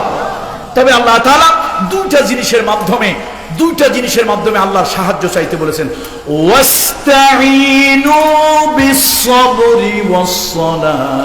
পড়েন আমার সঙ্গে সবাই, ওয়াস্তাঈনু বিস-সাবরি ওয়াস-সালাহ ওয়া ইন্নাহা লাকাবীরাতুন ইল্লা আলাল খাশিঈন। আল্লাহ বলেন, ও ইমানদারেরা, ও আমার বন্ধুরা, ও আমার হাবিবের উম্মতেরা, তোমাদের উপরে বিপদ আপদ বালা মুসিবত আমি দেব। ওই বিপদ আপদ বালা মুসিবত দেখলে আমি আল্লাহর কাছে নামাজে দাঁড়ায় যেও, ধৈর্যের মাধ্যমে, নামাজের মাধ্যমে আমি আল্লাহর কাছে সাহায্য চাইও, আমি আল্লাহ তাআলা তোমাকে সাহায্য করব, ওই বিপদ আপদ থেকে আমি আল্লাহ তাআলা উদ্ধার করে নেব। ওয়াজান্নুন ইয যাহাবা মুগাদিবান ফাযান্না আল্লান নাকদিরা আলাইহি ফানাদাহু ফিজ যুলুমাতি আল্লা ইলাহা ইল্লা আনতা সুবহানাকা ইন্নী কুনতু মিনাজ যালিমিন।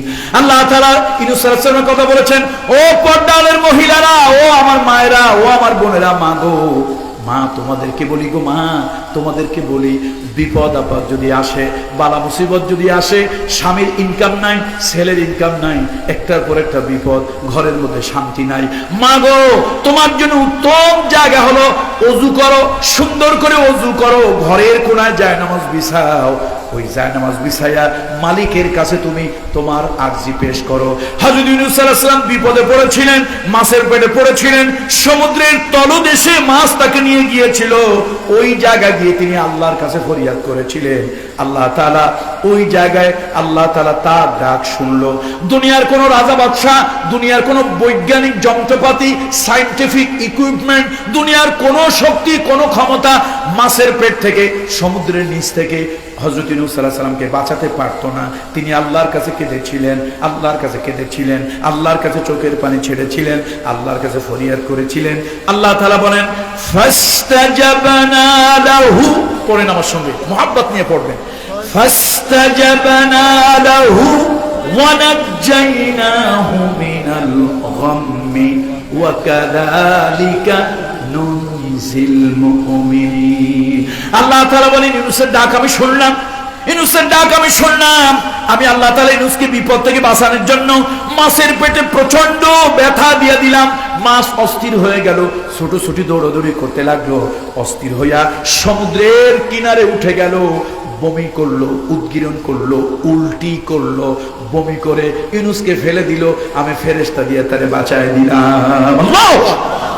এই জন্য মাগো, আমি এক পীরের আওলাদ, মা তোমাদেরকে অনুরোধ করি, ঘরে অশান্তি, বাইরে অশান্তি, শান্তি নাই, মাগো কোনো পীরের বাড়ি দৌড়ায় যাওয়া লাগবে না, কোনো পীরের বাড়ি যাওয়া লাগবে না, মা তুমি আল্লাহর উপরে ভরসা করো, আল্লাহ তোমার বিপদ আপদ বালা মুসিবত থেকে উদ্ধার করবে। আজকে বৈজ্ঞানিক যুগে, ডিজিটাল যুগে দুঃখ লাগে, পহেলা বৈশাখ এলে আমার দেশে রাষ্ট্রীয়ভাবে এখন শিরকের করে বাধ্য করা হচ্ছে। দেখেন, ভালো করে শোনেন, আবার কালকে উল্টা পাল্টা বলবেন। আমাদের দেশে কিছু লোকের চরিত্র হলো শোনে একটা বলে আর একটা। বাংলা নববর্ষ পালন করা হারাম না, নাজাইজ না, মাকরু না, ইমানের জন্য বিধ্বংসী কিছু না। আপনি ইংরেজি পালন করেন না, অফিস আদালতে কি ইংরেজি চলে না বাংলা চলে? ইংরেজি চলে। আমরা নামাজ কালাম পড়ি, হজ যাকাত দেই, রোজা রাখি, আরবিতে করি না ইংরেজিতে করি? আরবি মানে হিজরি, যেটা আসলে তো আরবি বলে কোনো সাল না, হিজরি আর কি। বুঝানোর জন্য জনগণকে, আম পাবলিক, ওই যে বলছিলাম গলদে সহি, যা দীর্ঘদিন মানুষ বোঝে ওইটা সহি হোক আর ভুল হোক ওইটাই সহি। তো আরবি বৎসর আমরা পালন করি, ইংরেজি বৎসর পালন করি, বাংলা পালন করতে আমাদের অসুবিধা কোথায়? আমরা বাঙালি মানুষ, বাংলাদেশি মানুষ, আমাদের ধান কাটা, দোকানদারি করা, ব্যবসা বাণিজ্য করা, চাষাবাদ করা, বাংলা বৎসর আমরা পালন করলাম, কোনো সমস্যা নাই। কিন্তু বাংলা বৎসরের শুরুতে কয়েকটা মোমবাতি জ্বালাতে হবে, আর সে মোমবাতির নাম হবে মঙ্গল প্রদীপ। এইটা যদি মুসলমানের ঈমান হয়, আকীদা হয়, আমি আল্লাহর কোরআন হাতে নিচ্ছি, আল্লাহর কোরআন মাথায় নিচ্ছি, আল্লাহর জাতে পাকের কসম করে বলতেছি, আসমান থেকে জিবরাইলও যদি এসে বলে, আমি বলবো মিয়া তুমি মিথ্যাবাদী জিবরাইল, এটা শিরক, এটা শিরক, এটা কবিরা গুনাহ, এটা কবিরা গুনাহ, এটা ডাইরেক্ট আল্লাহর গজব। তার কারণ হলো কোন প্রদীপ আমার কল্যাণ করতে পারে না। ওয়া ইন ইয়ামসাসকাল্লাহু বিদুররিন ফালা কাশিফা লাহু ইল্লা হু। আরে আগুন যদি মঙ্গল করতে পারতো তো ইব্রাহিম খলিলুল্লাহরও মঙ্গল করত। ইব্রাহিম খলিলুল্লাহর আগুন মঙ্গল করেনি, আল্লাহর আদেশ নির্দেশ মঙ্গল করেছে। কুলনা ইয়া নারু কুনি বারদাও ওয়া সালামান আলা ইব্রাহিম। এইজন্য ভাই, বাংলা বৎসর পালন করা কি হারাম? জোরে বলেন আওয়াজ দিয়ে, হারাম, নাজায়েজ, মাকরু। কিছু লোক আছে উল্টা বুঝায়, আর আমাদেরকে মনে করে আমরা ফিডার খাই, আমরা কিচ্ছু বুঝি না, পড়াশোনা তো আমরা জানি না। এরকম কিছু ধাপ্পাবাজ আছে, ওদের নেতারা যা বলে এগুলা নেতার মুড়িদে এরকম হয়েছে, নেতার গু মুতের শরবত এরকম খাওয়া খাইছে। নেতায় যদি রাত্রে দিন বলে, এই গাদাগুলো রাত্রেই দিন বলে। আমরা অন্ধ হই নাই, অন্ধ হই নাই। আমরা ধর্মীয় কোনো উগ্রতা আমরা চালাই না। আমরা বলি বাংলা বৎসর পালন করা হারাম না, নাজায়েজ না। আমার বাংলায় বৈশাখ, জ্যৈষ্ঠ, আষাঢ়, শ্রাবণ এগুলি আমার দরকার আছে, আমার চাষাবাদের জন্য, দোকানদারির জন্য, আমার বছরের বাকি আদায়ের জন্য, কর্মচারী বেতনের জন্য, হিসাব কিতাব রাখার জন্য, হতেই পারে, হারাম না, নাজায়েজ না, মাকরুহ না। কিন্তু আমার ঈমান আকীদায় বলে হুতুম পেশা, ময়ূর, বাঘ, ভাল্লুক, এই শৃগাল, এগুলোর মুখোশ আমার কোনো কল্যাণ হয় না, আমার কোনো কল্যাণ হয় না। আজকে রাষ্ট্রীয়ভাবে বলা হয়েছে শিক্ষা প্রতিষ্ঠানগুলোকে মঙ্গল শোভাযাত্রা করতে হবে। আমার প্রশ্ন হচ্ছে, যাত্রা তো শুভ না অশুভ এটা আল্লাহ বলতে পারে, যাত্রা কল্যাণ না অকল্যাণ আল্লাহ বলতে পারে। পহেলা বৈশাখে কোন আপনার যাত্রা, শোভাযাত্রা কল্যাণ মঙ্গলের হতে পারে না। মঙ্গল যা কিছু হওয়ার, খাইরিহি ওয়া শাররিহি মিনাল্লাহি, বলেন খাইরিহি ওয়া শাররিহি মিনাল্লাহি তাআলা ওয়াল বা'স বা'দাল মাউত। আচ্ছা বলেন তো, এইটা যদি কেউ বিশ্বাস না করে তার ঈমান থাকবে? আওয়ামী লীগ হোক, বিএনপি হোক, জাতীয় পার্টি হোক, জাসদ হোক, জামাত ইসলাম, হেফাজত ইসলাম, তরিকত, তাবলীগ, যে দলেরই লোক হোক না কেন, যদি সে বিশ্বাস এটা না করে, খাইরিহি ওয়া শাররিহি, ভালো এবং মন্দ, কল্যাণ এবং অকল্যাণ সব আল্লাহর পক্ষ থেকে, এইটা যদি কেউ বিশ্বাস না করে, আল্লাহর কসম ও তো মেনেনি না, ও তো হরে কৃষ্ণর খালাতো ভাই, হরে কৃষ্ণের খালাতো ভাই। ভাই, দেশের দুঃখের কথা কি বলবো, এদেশের মিডিয়াগুলি এগুলো হলো সব কানা গোপা। আপনি দেখেন কোন জায়গায় কার পূজা মণ্ডপ কারা ভাঙলো, মিডিয়া সেগুলো কভারেজ দেয়। ফরিদপুরের মধুখালীতে দুটা তাজা ছেলের জায়গায় পিটাই হত্যা করলো, আর একটা লোক মৃত্যু পথযাত্রী, আরো 3 জনের অবস্থা আশঙ্কা জানো। এর প্রতিবাদ করতে গিয়ে আরো 2টা লোক না একটা লোক যেন মারা গেল। এদেশের মিডিয়া, এদেশের মুসলমানরা জানেই না যে এত বড় ঘটনা ঘটেছে। এক হিন্দু এক রাতে 10টা পূজা মণ্ডপে, মানে সে পাগল হোক অথবা সুস্থ হোক, কি কারণে করছে সে জানে। পাগল যদি হয় তাহলে তো কোনো বক্তব্য নাই, সুস্থ হইলে তারে নিয়ে রিমান্ডে জিজ্ঞেস করা দরকার, তুই হিন্দু হয়ে এই কাজটা কেন করলি। অথচ ওইখানের একটা প্রাইমারি স্কুলের টয়লেট কি ওয়াশ ব্লক, এইটা নির্মাণ করতে গেছে কিছু নির্মাণ শ্রমিকেরা, ওই এলাকার হিন্দু মেম্বার চেয়ারম্যান চাঁদা চেয়েছে, চাঁদা দিতে রাজি হয় নাই, তাদেরকে হুমকি ধামকি দিয়েছে, তাদের রড নিয়ে গিয়েছে। এরপরে তারা প্রতিবাদ করাতে ওই বিকালবেলা ওই মন্দির পোড়ানের অজুহাত দিয়ে তাদেরকে মারধর করা হয়েছে, এবং অলরেডি জায়গায় তারা মারা গেছে। 1000বার তারা চিৎকার দিয়ে বলেছে এই কাজটা আমরা করি নাই, অথচ কেউ শোনে নাই। আমার দেশের কোনো মিডিয়া এগুলি আসে নাই। আর আমার দেশের পুলিশ জনগণের পয়সা খায়, জনগণের পয়সায় বেতন খায়। কিয়ামতের ময়দানে হাদিসের মধ্যে এসেছে, কিয়ামতে রাষ্ট্রের দায়িত্ব নেওয়ার পরে যারা দায়িত্ব আমানতের সাথে পালন করবে না, আল্লাহর কসম কোরআন হাতে নিয়ে বলি, নবীজির সহিহ হাদিস, রাসূলুল্লাহ বলেছেন কিয়ামতের ময়দানে এই রাষ্ট্রীয় কর্মচারীগুলি গাদ্দার হিসাবে হবে। লিকুল্লি গাদ্দারিন ফুলা লিকুল্লি গাদ্দারিন লেওয়াউন, হাদিসের ভাষায় আছে প্রত্যেক গাদ্দারের জন্য একটা পতাকা থাকবে।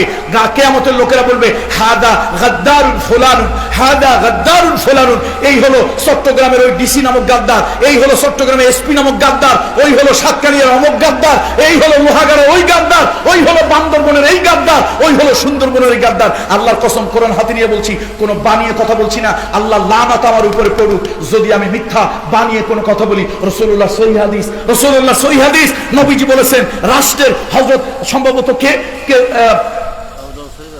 আবু যর নাকি সাহাবী, উনি রাসূলুল্লাহর কাছে গিয়ে বলেছিলেন ইয়া রাসূলুল্লাহ আপনি আমাকে এই রাষ্ট্রের এই কর্মচারী বানান। নবীজি ফাদারাবা আলা মানকিবি, রাসূলুল্লাহ তার ঘাড়ের উপর একটা থাপ্পড় মারলেন আর বলেন ইন্নাহা লা আমানাতুন, এইটা হলো একটা আমানত, কিয়ামতের ময়দানে আমানতের ব্যাপারে জিজ্ঞেস করা হবে। নবীজি রাগ করে তার ঘাড়ের উপরে থাপ্পড় মেরেছিলেন।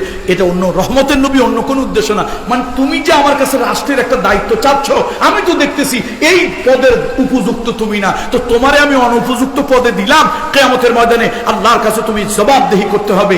এবং তুমি যদি এই দায়িত্ব, এই পদ যদি ঠিক মতো পালন না করো, কিয়ামতের ময়দানে তোমার পাছার মধ্যে, হাদিসে আসছে পাছার মধ্যে তোমার একটা পতাকা লাগিয়ে দেওয়া হবে। এবং যেই রাষ্ট্রের কর্মচারী রাষ্ট্রের খাইয়া, জনগণের ট্যাক্সের বেতন খাইয়া বিশেষ দলীয় ক্যাডারের ভূমিকা পালন করছে, আল্লাহর কসম, আল্লাহর কসম, আল্লাহর কসম, এই জালিম, এই স্বৈরাচার, এই গাদ্দার গুলোর পাছার মধ্যে হাদিসের নবী বলেছেন, রহমতের নবী, বিশাল বড় বড় পতাকা লাগানো থাকবে। এই পতাকা দেখে দেখে লোকেরা বলবে এটা হলো অমুক জায়গার ওই অমুক গাদ্দার, রাষ্ট্রের এই পদে ছিল, আমাদের ট্যাক্স, আমাদের ভ্যাটের টাকায় বেতন খাইয়া আমাদের সাথে নাফরমানি করছে। পুলিশের কাছে আমার জিজ্ঞাসা, গুলি ছাড়া কি দ্বিতীয় কোনো রাস্তা আপনাদের জানা নাই? আমরা তো আগেও পুলিশ দেখেছি, পুলিশে প্রথম ভয় দেখায়, কাজ না হলে টিয়ার সেল নিক্ষেপ করে, তাতে কাজ না হইলে লাঠি সোটা প্রয়োগ করে, এতে কাজ না হইলে ফাঁকা গুলি করে। এখন কোন জানুয়ারির হিংস্র, কোন মঙ্গল গ্রহের আইন, কোন মগের আইন পৃথিবীতে চালু হয়েছে? পুলিশ কথার উল্টা হইলে গুলি।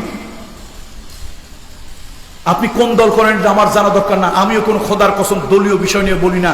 চিরদিন গাড়ির চাকা উপরে থাকে না, চাকা ঘোরে, একদিন হয়তো আপনার ক্ষমতা থাকবে না, আজকের এই ফাঁদে আপনি পড়ে যাবেন। সুতরাং রাষ্ট্রের পুলিশ জনগণ যদি উল্টা পাল্টা করে, তাকে ভয় দেখাবে, ভয় দেখাবে, ভয় প্রদর্শন করবে। এতে কাজ না হলে কাঁদানো গ্যাস মারবে, তাতে কাজ না হলে হালকা মৃদু লাঠি প্রহার করবে, বেশি পড়বে, এতেও কাজ না হলে ফাঁকা গুলি করবে। কিন্তু আজকে কথায় কথায় গুলি, পাখির মতো গুলি। এগুলি ভালো আলামত নয়, ভালো আলামত নয়। আরবিতে একটা প্রবাদ আছে, কামা তাদিনু তুদানু, ইংরেজিতে বলে টিট ফর ট্যাট। আজকে আপনি যেরকমটি একটা ঢিল মারবেন, কোনো একদিন আপনি এই ঢিলের জবাব পাটকেল আপনিও খাবেন। সুতরাং কেউ আমরা কোনো কারণেই যেন অন্ধ না হয়ে যায়। যা হোক যা হোক, আমরা এটার প্রতিবাদ করতেছি। এই যে 4-5 জন লোক মারা গেল মুসলমানের দেশে, আমার দুঃখ লাগে। আমি কিন্তু বাংলাদেশে, আপনি আমার 1 লক্ষ ভিডিও পাবেন আমার ইউটিউবে। বাংলাদেশে কামরুল ইসলাম সাইদ একমাত্র ব্যক্তি, মরহুম আল্লাহর ওলিদেরকে বাদ দিলে যারা দুনিয়া থেকে চলে গেছেন, এই আল্লাহর ওলিদেরকে বাদ দিলে কামরুল ইসলাম সাইদ একমাত্র বক্তা অন্য ধর্মের লোকের উপরে কখনো প্রতিহিংসামূলক অথবা সাম্প্রদায়িক উস্কানিমূলক অথবা অন্য ধর্মের মানুষের উপরে কটূক্তি করে কোনো কথা বলেছি আমার লক্ষ লক্ষ ভিডিওর মধ্যে একটা ভিডিও পাবেন না। আমি চ্যালেঞ্জ দিলাম, আমাদের অনেক বক্তা আছে জায়গা বুঝে, ঝোপ বুঝে কোপ মারে, স্থান কাল পাত্র ভেদে কথা বলে, যেখানে যেই সুর সেখানে সেই সুর লাগায়। আমি কখনো কোনোদিন, আমার লক্ষ লক্ষ ভিডিও ইউটিউবে আছে। আমার বাবা মারা গিয়েছে অল্প বয়সে, একজন পীরের সন্তান হওয়ার কারণে অনেক প্রতিষ্ঠানের দায়িত্ব আমার উপরে আসলো। আমি নিজেও স্কুল কলেজ করেছি, আমি নিজেও মাদ্রাসা করেছি, আলিয়া মাদ্রাসা করেছি, কওমি মাদ্রাসা করেছি, এরপরে আমার বাবার কামিল মাদ্রাসা ইত্যাদি দেখে শুনে আসতেছি। 17 বছর বয়সে এই মঞ্চে উঠেছি, একটা একটা সাধারণ ছাত্র হিসাবে আজকে জীবনের 52টা বছর আমার লক্ষ হাজার ভিডিও দেখেন, আমি কোনোদিন অন্য ধর্মের লোকদেরকে আঘাত করে হিট করে কারো ধর্ম অনুভূতি দেবদেবী কারো সংস্কৃতি নিয়ে আমি উল্টাপাল্টা কথা বলিনি। বরং আমি বলেছি আমার হিন্দু মা যদি শাখা পড়তে চায়, এটা তার ধর্ম বিশ্বাস, তাকে পড়তে দাও। আমার হিন্দু বোন যদি কপালে সিঁদুর পড়তে চায়, তাকে সেটা পড়তে দাও, এটা তার ধর্ম, তার বিশ্বাস। আমি কখনই অমুসলিমদের পক্ষে বা বিপক্ষে, অমুসলিমদের উপরে উগ্রতামূলক কথা বলি নাই। কিন্তু আমার একটা প্রশ্ন আপনাদের কাছে, এ দেশে হিন্দু বেশি না মুসলমান বেশি? বুঝাও কথা বলেন, না বুঝে বলবেন না। এদেশের পপুলেশন হিন্দু বেশি না মুসলমান বেশি? তাহলে আমার জিজ্ঞাসা আপনার কাছে, যদি আপনি মনে করেন দেশে মুসলমান বেশি হিন্দু কম, তাহলে শিক্ষা ডিপার্টমেন্টের 100 জন অফিসারের মধ্যে 90 থেকে 95 জন হিন্দু মালাউন হয় কেমন? দেশে কি কোনো মুসলমান নাই? দেশে কি কোনো মুসলমান নাই? আর তোমরা যারা আছো ক্ষমতায়, তোমাদের কি নুনু কাটা তোমাদের কোনো আত্মীয় স্বজন ক্ষমতায় নাই? তো তোমাদের লোকজনকে কেন বসাইতে পারো না? তোমরা নুনু কাটা লোকদেরকে বসাইছো। দুইটা ডিপার্টমেন্টে কোনো মুসলমান অফিসার খুঁজে পাওয়া যায় না, একটা হলো ব্যাংকিং ক্ষেত্র আর একটা হলো শিক্ষা ক্ষেত্র। তাহলে এই দুটার দেশের অর্থনীতি আর শিক্ষা ব্যবস্থা ধরে নেওয়াই হচ্ছে বিদেশিদের হাতে তুলে দেওয়া হয়েছে। দেশে অন্তত আমি অমুসলিম ভাইদের বিপক্ষে না, একমাত্র আমি কামরুল ইসলাম সাঈদ, আমার বক্তব্য অন দ্য রেকর্ড আছে। আমি বলেছি এই দেশের হিন্দু বৌদ্ধ সম্প্রদায়ের সন্তানদেরকে নীতি নৈতিকতার শিক্ষা দেওয়ার জন্য, মূল্যবোধের শিক্ষা দেওয়ার জন্য, ইথিক্স শিক্ষা দেওয়ার জন্য, সোশ্যাল নর্মস ম্যানার শিক্ষা দেওয়ার জন্য হিন্দু ধর্মের লোক, হিন্দু ধর্মের পণ্ডিত রাষ্ট্রীয় বেতন দিয়ে তারপরে শিক্ষা প্রতিষ্ঠানে তাদেরকে নিয়োগ দেওয়া হোক। এই হিন্দু সন্তানগুলোকে নীতি নৈতিকতা আদর্শ মূল্যবোধ জন্য শিক্ষা দিতে পারে। আমার সে বক্তব্য রেকর্ড আছে। বড় অনেক এমপি, অনেক গোয়েন্দা সংস্থার লোক, অনেক উপজেলা চেয়ারম্যান আমাকে ফোন করে আমার নাম্বার কোথা থেকে কালেক্ট করেছে, আমাকে অ্যাপ্রিসিয়েট করেছে, ধন্যবাদ দিয়েছে। আপনি সাম্প্রদায়িক সম্প্রীতির উপরে যে কথা বলেছেন, এরকম কথা। ওই যে একটা শয়তান আছে বাস্টার্ড, বাংলা অর্থটা আপনারা করে নিয়ে, এটার নাম নিজুম মজুমদার। এই বাস্টার্ড পর্যন্ত আমার ব্যাপারে আমার ভিডিও দিয়েছে, আমার ব্যাপারে পক্ষে বলেছে যে আমি খুব ভালো। যেই শুনছে আমি হকের পক্ষে কথা কই, পরের দিন কয় না এটা মনে হয় জামাতের প্রোডাক্ট। দেখছেন, হক কথা কইলি বলে জামাতের প্রোডাক্ট। তো আমি ওই বাস্টার্ডে বললাম, বাস্টার্ড আমি জামাতের প্রোডাক্ট না, আমি পীরের আওলাদ, পীরের ঘরে জন্ম হয়েছি, আমি পীরের প্রোডাক্ট। হক কথা বললে যদি জামাত হইতো তো হইলাম, অসুবিধা কি? এদেশে হক কথা কইলি কয় জামাত। দেশে একটা রোগ হয়েছে, এটা জাতিরে কোন ভূতে ধরছে, হক কথা কইলি এই জালেমরা প্রথম উঠে এটা জামাত। কি একটা আজীব দেশে, তুই এক খোদার গজবের দুনিয়ায় বাস করি রে বাবা। দুনিয়ার কিছু নাই, ধরি এক কথা বল। যা হোক, তো আমি অমুসলিমদের অধিকারের পক্ষে। ধর্ম যার যার তার, দেশটা আমাদের সবার। একটা স্লোগান দেন তো সবাই, ধর্ম যার যার তার, দেশটা আমাদের। বলেন, ধর্ম যার যার তার, দেশটা আমাদের।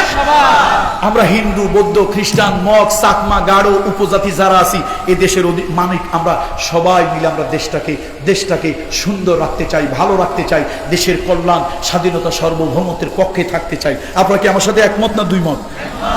আমার ধর্ম আমি পালন করতে পারবো না, আমার মুসলমানকে পিটায় মারবে, আর প্রশাসন তার প্রতিবাদ করতে গেলে গুলি করবে। গুলি ছাড়া তো অন্য পদ্ধতিও ছিল, সেগুলো আপনারা কেন অ্যাপ্লাই করেন নাই? এই কাজগুলি ভালো না। আমি একজন সচেতন নাগরিক, একজন পীরের সন্তান হিসাবে আমি প্রতিবাদ করা আমার ইমানি দায়িত্ব মনে করি। অনেক হুজুর আছেন কিয়ামতের ময়দানে বোবা হয়ে উঠবে, অনেক হুজুর আছে অন্ধ হয়ে উঠবে। তো রব্বি লিমা হাসারতানি কি আমা, আল্লাহ কিয়ামতের দিন আমারে অন্ধ বানাইলেন কেন, বোবা বানাইলেন কেন?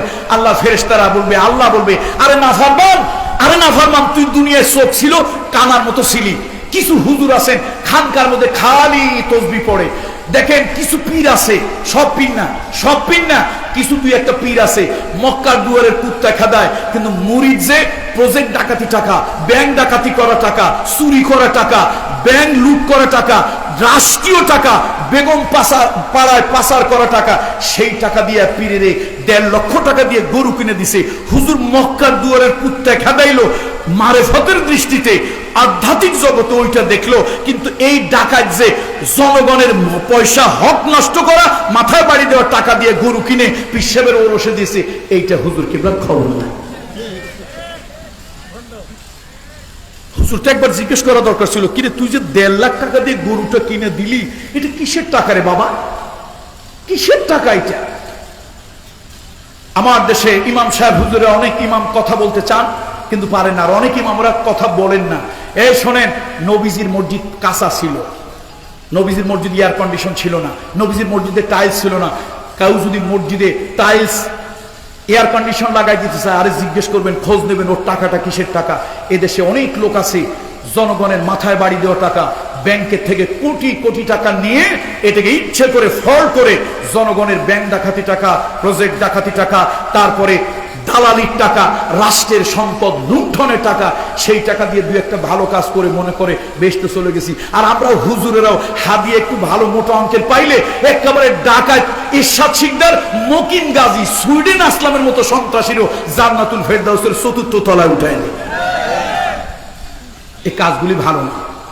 তো আল্লাহ তাআলা রহম করুন, এই দেশটা আমাদের সবার, সবাই মিলে দেশটাকে সাজাবো। তবে অমুসলিমরা যেই পরিমাণে কিছু কিছু ক্ষেত্রে বাড়াবাড়ি, মাদ্রাসা, আলিয়া মাদ্রাসার কোন ওস্তাদ এখানে আছেন? আলিয়া মাদ্রাসায় পড়ান এরকম কোন ওস্তাদ শিক্ষক আছেন? মাদ্রাসাকে ঢুকাইছে কারিগরি শিক্ষার সাথে। মাদ্রাসায় কারিগরি শিক্ষায় বোধহয় বিগত 10-15 বছরে এই দেশে কোনো নুনু কাটা মুসলমান নাই, সব অকাটা মালাউন ওইখানে ঢুকাইছে। আর হুজুরেরাও বেতনের জন্য এইরকম হয়ে গেছে, হুজুররাও তার কোনো বাদ প্রতিবাদ করতে সাহস পায় না। আরে ইমানের জোর থাকলেই না প্রতিবাদ করবে, ইমানের জোর না থাকলে মুনাফিক ইমাম দিয়ে প্রতিবাদ করে কেন? এ কথা কামরুল ইসলাম সাইদ বললেই কামরুল ইসলাম সাইদ লোক ভালো না। তো ভাই, কথা আল্লাহর জন্য বলছি, এখনো বলি, ভবিষ্যতে বলবো। আল্লাহ তাআলা তৌফিক দান করুন। গরমের দিন আগামীকালকে খুলনা পার হয়ে মোংলাতে আমার মাহফিল, জানি না শত শত শত শত মাইল কিভাবে যাব, কেমনে যাব জানি না। গত পরশুদিন একটা মাহফিল ছিল, আমি অসুস্থতা জনিত কারণে আসতে পারিনি। অসুস্থতা বলতে ওই প্রচন্ড গরমে আমি একটু অসুস্থ হয়ে পড়েছিলাম। তো আজকেও আসার ইচ্ছা ছিল না। পরে মনে মনে ভাবলাম যে মানুষ তো নানান মন্তব্য করবে, নানান মন্তব্য। 2 ঘন্টার ওয়াজ করতে কমসে কম 24 ঘন্টা আমাকে জার্নি করতে হবে। এটা আপনারা অনেক সময় বক্তাদের সামনের দিকটা দেখেন, বক্তাদের পিছনের দিকটা অনেকেই আপনারা দেখেন না। আল্লাহ তাআলা আপনাদের প্রতি রহম করুন। আমাদেরকে বলছিলাম সমালোচনা কার করব ভাই, কার করব? নিজের সমালোচনা করি। আল্লাহ আমার গুনার কারণে পৃথিবীতে বিপর্যয় হয়েছে, আল্লাহ আমার গুনাহ মাফ করুক, আল্লাহ আমার গুনাহ মাফ করুক, আল্লাহ আমাদের গুনাহ মাফ করুক, আল্লাহ আমাদেরকে ভালো হওয়ার তৌফিক দান করুন। হাদা মা ইনদি ওয়াল ইলমু ইনদাল্লাহ আলাইহি তাওয়াক্কালতু ওয়া ইলাইহি উনীব। মোনাজাত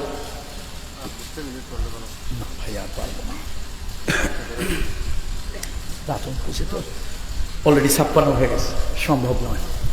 اللهم صل على محمد وعلى آل محمد كما صليت على إبراهيم وعلى آل إبراهيم إنك حميد مجيد। ভাই ভাই, মুসলিম ইসলামী তরুণ কি ওরে বাবা, মুসলিম ইসলামী তরুণ একতা সংঘ, মানে নাম বাংলাদেশে যা ছিল আবেগে সবগুলো দিয়েছে। এত নামের দরকার নেই, ছোট নাম হলে ভালো। যাক, সেই ভাই ভাই মুসলিম ইসলামী তরুণ একতা সংঘকে হৃদয় থেকে উষ্ণ অভিনন্দন জানাচ্ছি, যেন আল্লাহ তাআলা তাদের প্রতি রহম করেন। তো মোনাজাত কি আপনারা কেউ করবেন? আল্লাহ, এখন বাদশার কাছে হাত তুলবো, দিলটা নরম করেন, আল্লাহর দিকে মোতাওয়াজ্জু হন, আল্লাহর দিকে মোতাওয়াজ্জু হন, দিলটা নরম করেন। মনের মধ্যে একটা খুব আবেগ নেন, একটা আবেগ নিয়ে মনে মনে একটা আবদার করবেন, আল্লাহ কত কাফের বেদিন আপনার হাবিবকে, আপনার রসুলকে দেখলো, উম্মত হয়ে আপনার হাবিবকে আমি দেখতে পারলাম না। ও মালিক, ও মালিক, জীবনে একবার হলো হাবিবে কিবরিয়াকে স্বপ্নে দেখার সৌভাগ্য নসিব করিয়ে। মনটা নরম করে ফেলেন, মনটা নরম করেন। আল্লাহুম্মা সাল্লি আলা মুহাম্মাদ ওয়া আলা আলি কামা সাল্লাইতা আলা اللهم آمين ربنا ظلمنا أنفسنا وإن لم تغفر لنا وترحمنا لنكونن من الخاسرين ربنا لا تزغ قلوبنا بعد إذ هديتنا وهب لنا من لدنك رحمة إنك أنت الوهاب رب العالمين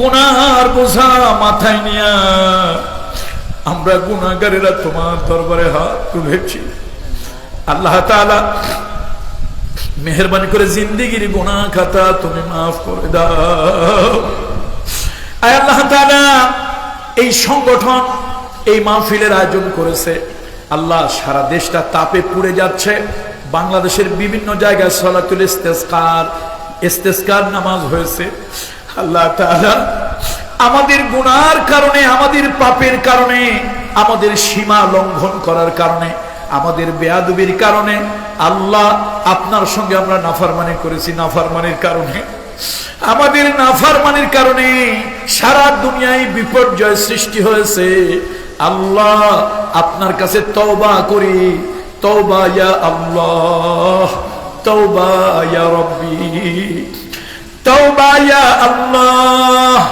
তওবা ইয়া রব্বি আল্লাহ আমাদের জিন্দেগির গুনাহ খাতা মাফ করে দেন আমাদের জিন্দেগির গুনাহ খাতা মাফ করে দেন আমাদের জিন্দেগির গুনাহ খাতা মাফ করে দেন আব্বা আম্মার জীবনের গুনাহ খাতা মাফ করে দেন শ্বশুর শাশুড়ির জীবনের গুনাহ খাতা মাফ করে দেন আল্লাহ তাআলা এলাকায় যত মুর্দেগানরা কবরে শুয়ে আছে আল্লাহ সকল কবরবাসীর আযাব মাফ করে দেন রব্বুল আলামিন এই চট্টগ্রামের জমিনে অনেক বড় বড় আল্লাহ আপনার ওলিরা অনেক বড় বড় মুহাক্কিক ওলিরা আল্লাহ জবরদস্ত অনেক বড় বড় ওলি আল্লাহরা এই চট্টগ্রামের জমিনে শুয়ে আছে আল্লাহ অনেক বড় বড় আলেম এই জমিনে শুয়ে আছে আল্লাহ এই জমিনের মানুষগুলোকে আপনি গোমরাহ করবেন না এই জমিনের মানুষগুলোর আপনি পথ হারা করবেন না আল্লাহ তাআলা এই জনপদের উপরে আপনার আসমানি গজব আপনি বর্ষণ করবেন না রব্বুল আলামিন রহমতের বৃষ্টি দান করুন আল্লাহ রহমতের বৃষ্টি দান করুন আল্লাহ বরকতের বৃষ্টি দান করুন আল্লাহ প্রশান্তির বৃষ্টি দান করুন ইয়া হাইয়ু ইয়া কাইয়ুম বিরহমাতিকা নাস্তাগীস আল্লাহ তাআলা মনের মধ্যে বড় ব্যথা মনের মধ্যে বড় যন্ত্রণা আবু জাহাল তোমার রাসূলকে দেখলো আবু লাহাব তোমার রাসূলকে দেখলো মক্কার জালিম কাফেররা তোমার হাবিবের গায়ে যারা পাথর মারলো ওই জালিমেরা তোমার রাসূলকে দেখলো কিন্তু উম্মত হয়ে আমরা দেখতে পারলাম না রব্বুল আলামিন তোমার কুদরতি কদম ধরে বলি আল্লাহ তাম জীবনের ভিতরে একদিনের জন্য হলেও একবারের জন্য হলেও স্বপ্নের মধ্যে রাসূলুল্লাহর সঙ্গে মুসাফা করা নসিব করে দিও মক্কা যাওয়ার তামান্না মদিনা জিয়ারতের বাসনা যাদের দিলের মধ্যে আছে সোনার মক্কা মদিনা যাওয়া নসিব করে দিও আল্লাহ আল্লাহ তাআলা আমাদের প্রিয় জন্মভূমি মাতৃভূমি বাংলাদেশ আল্লাহ যেই যে ধর্মের লোকজন আছে যেই যে দলের লোকজন আছে সবাইকে মিলে মিশে থাকার তৌফিক দান করেন আল্লাহ এদেশের উপরে শকুনের কুদৃষ্টি পড়েছে আল্লাহ এই শকুনদের থেকে আমাদের ঈমান আকীদা এবং আমাদের স্বাধীনতা সার্বভৌমত্ব আপনি হেফাজত করেন আল্লাহ দেশের নাস্তিক মুরতাদেরা অতিরিক্ত বাড়া বেড়েছে দেশের নাস্তিক মুরতাদেরা আমাদের কলব থেকে ইমাম থেকে ঈমান আকীদা তাহজিব তামাদ্দুন কেড়ে নিতে চায় আমাদের শিক্ষা সংস্কৃতি সভ্যতা কেড়ে নিতে চায় আল্লাহ আমাদেরকে জেগে ওঠার তৌফিক দান করেন সজাগ সচেতন হওয়ার তৌফিক দান করেন সুবহান রাব্বিকা রব্বিল ইজ্জাতি আম্মা ইয়াসিফুন ওয়া সালামুন আলাল মুরসালিন ওয়ালহামদুলিল্লাহি রাব্বিল আলামিন সবার কাছে দোয়া চাই আল্লাহ যেন নিরাপদে যেন আমাদের গন্তব্যে পৌঁছে দেন আপনাদের জন্য দোয়া করি আসসালামু আলাইকুম ওয়া রাহমাতুল্লাহ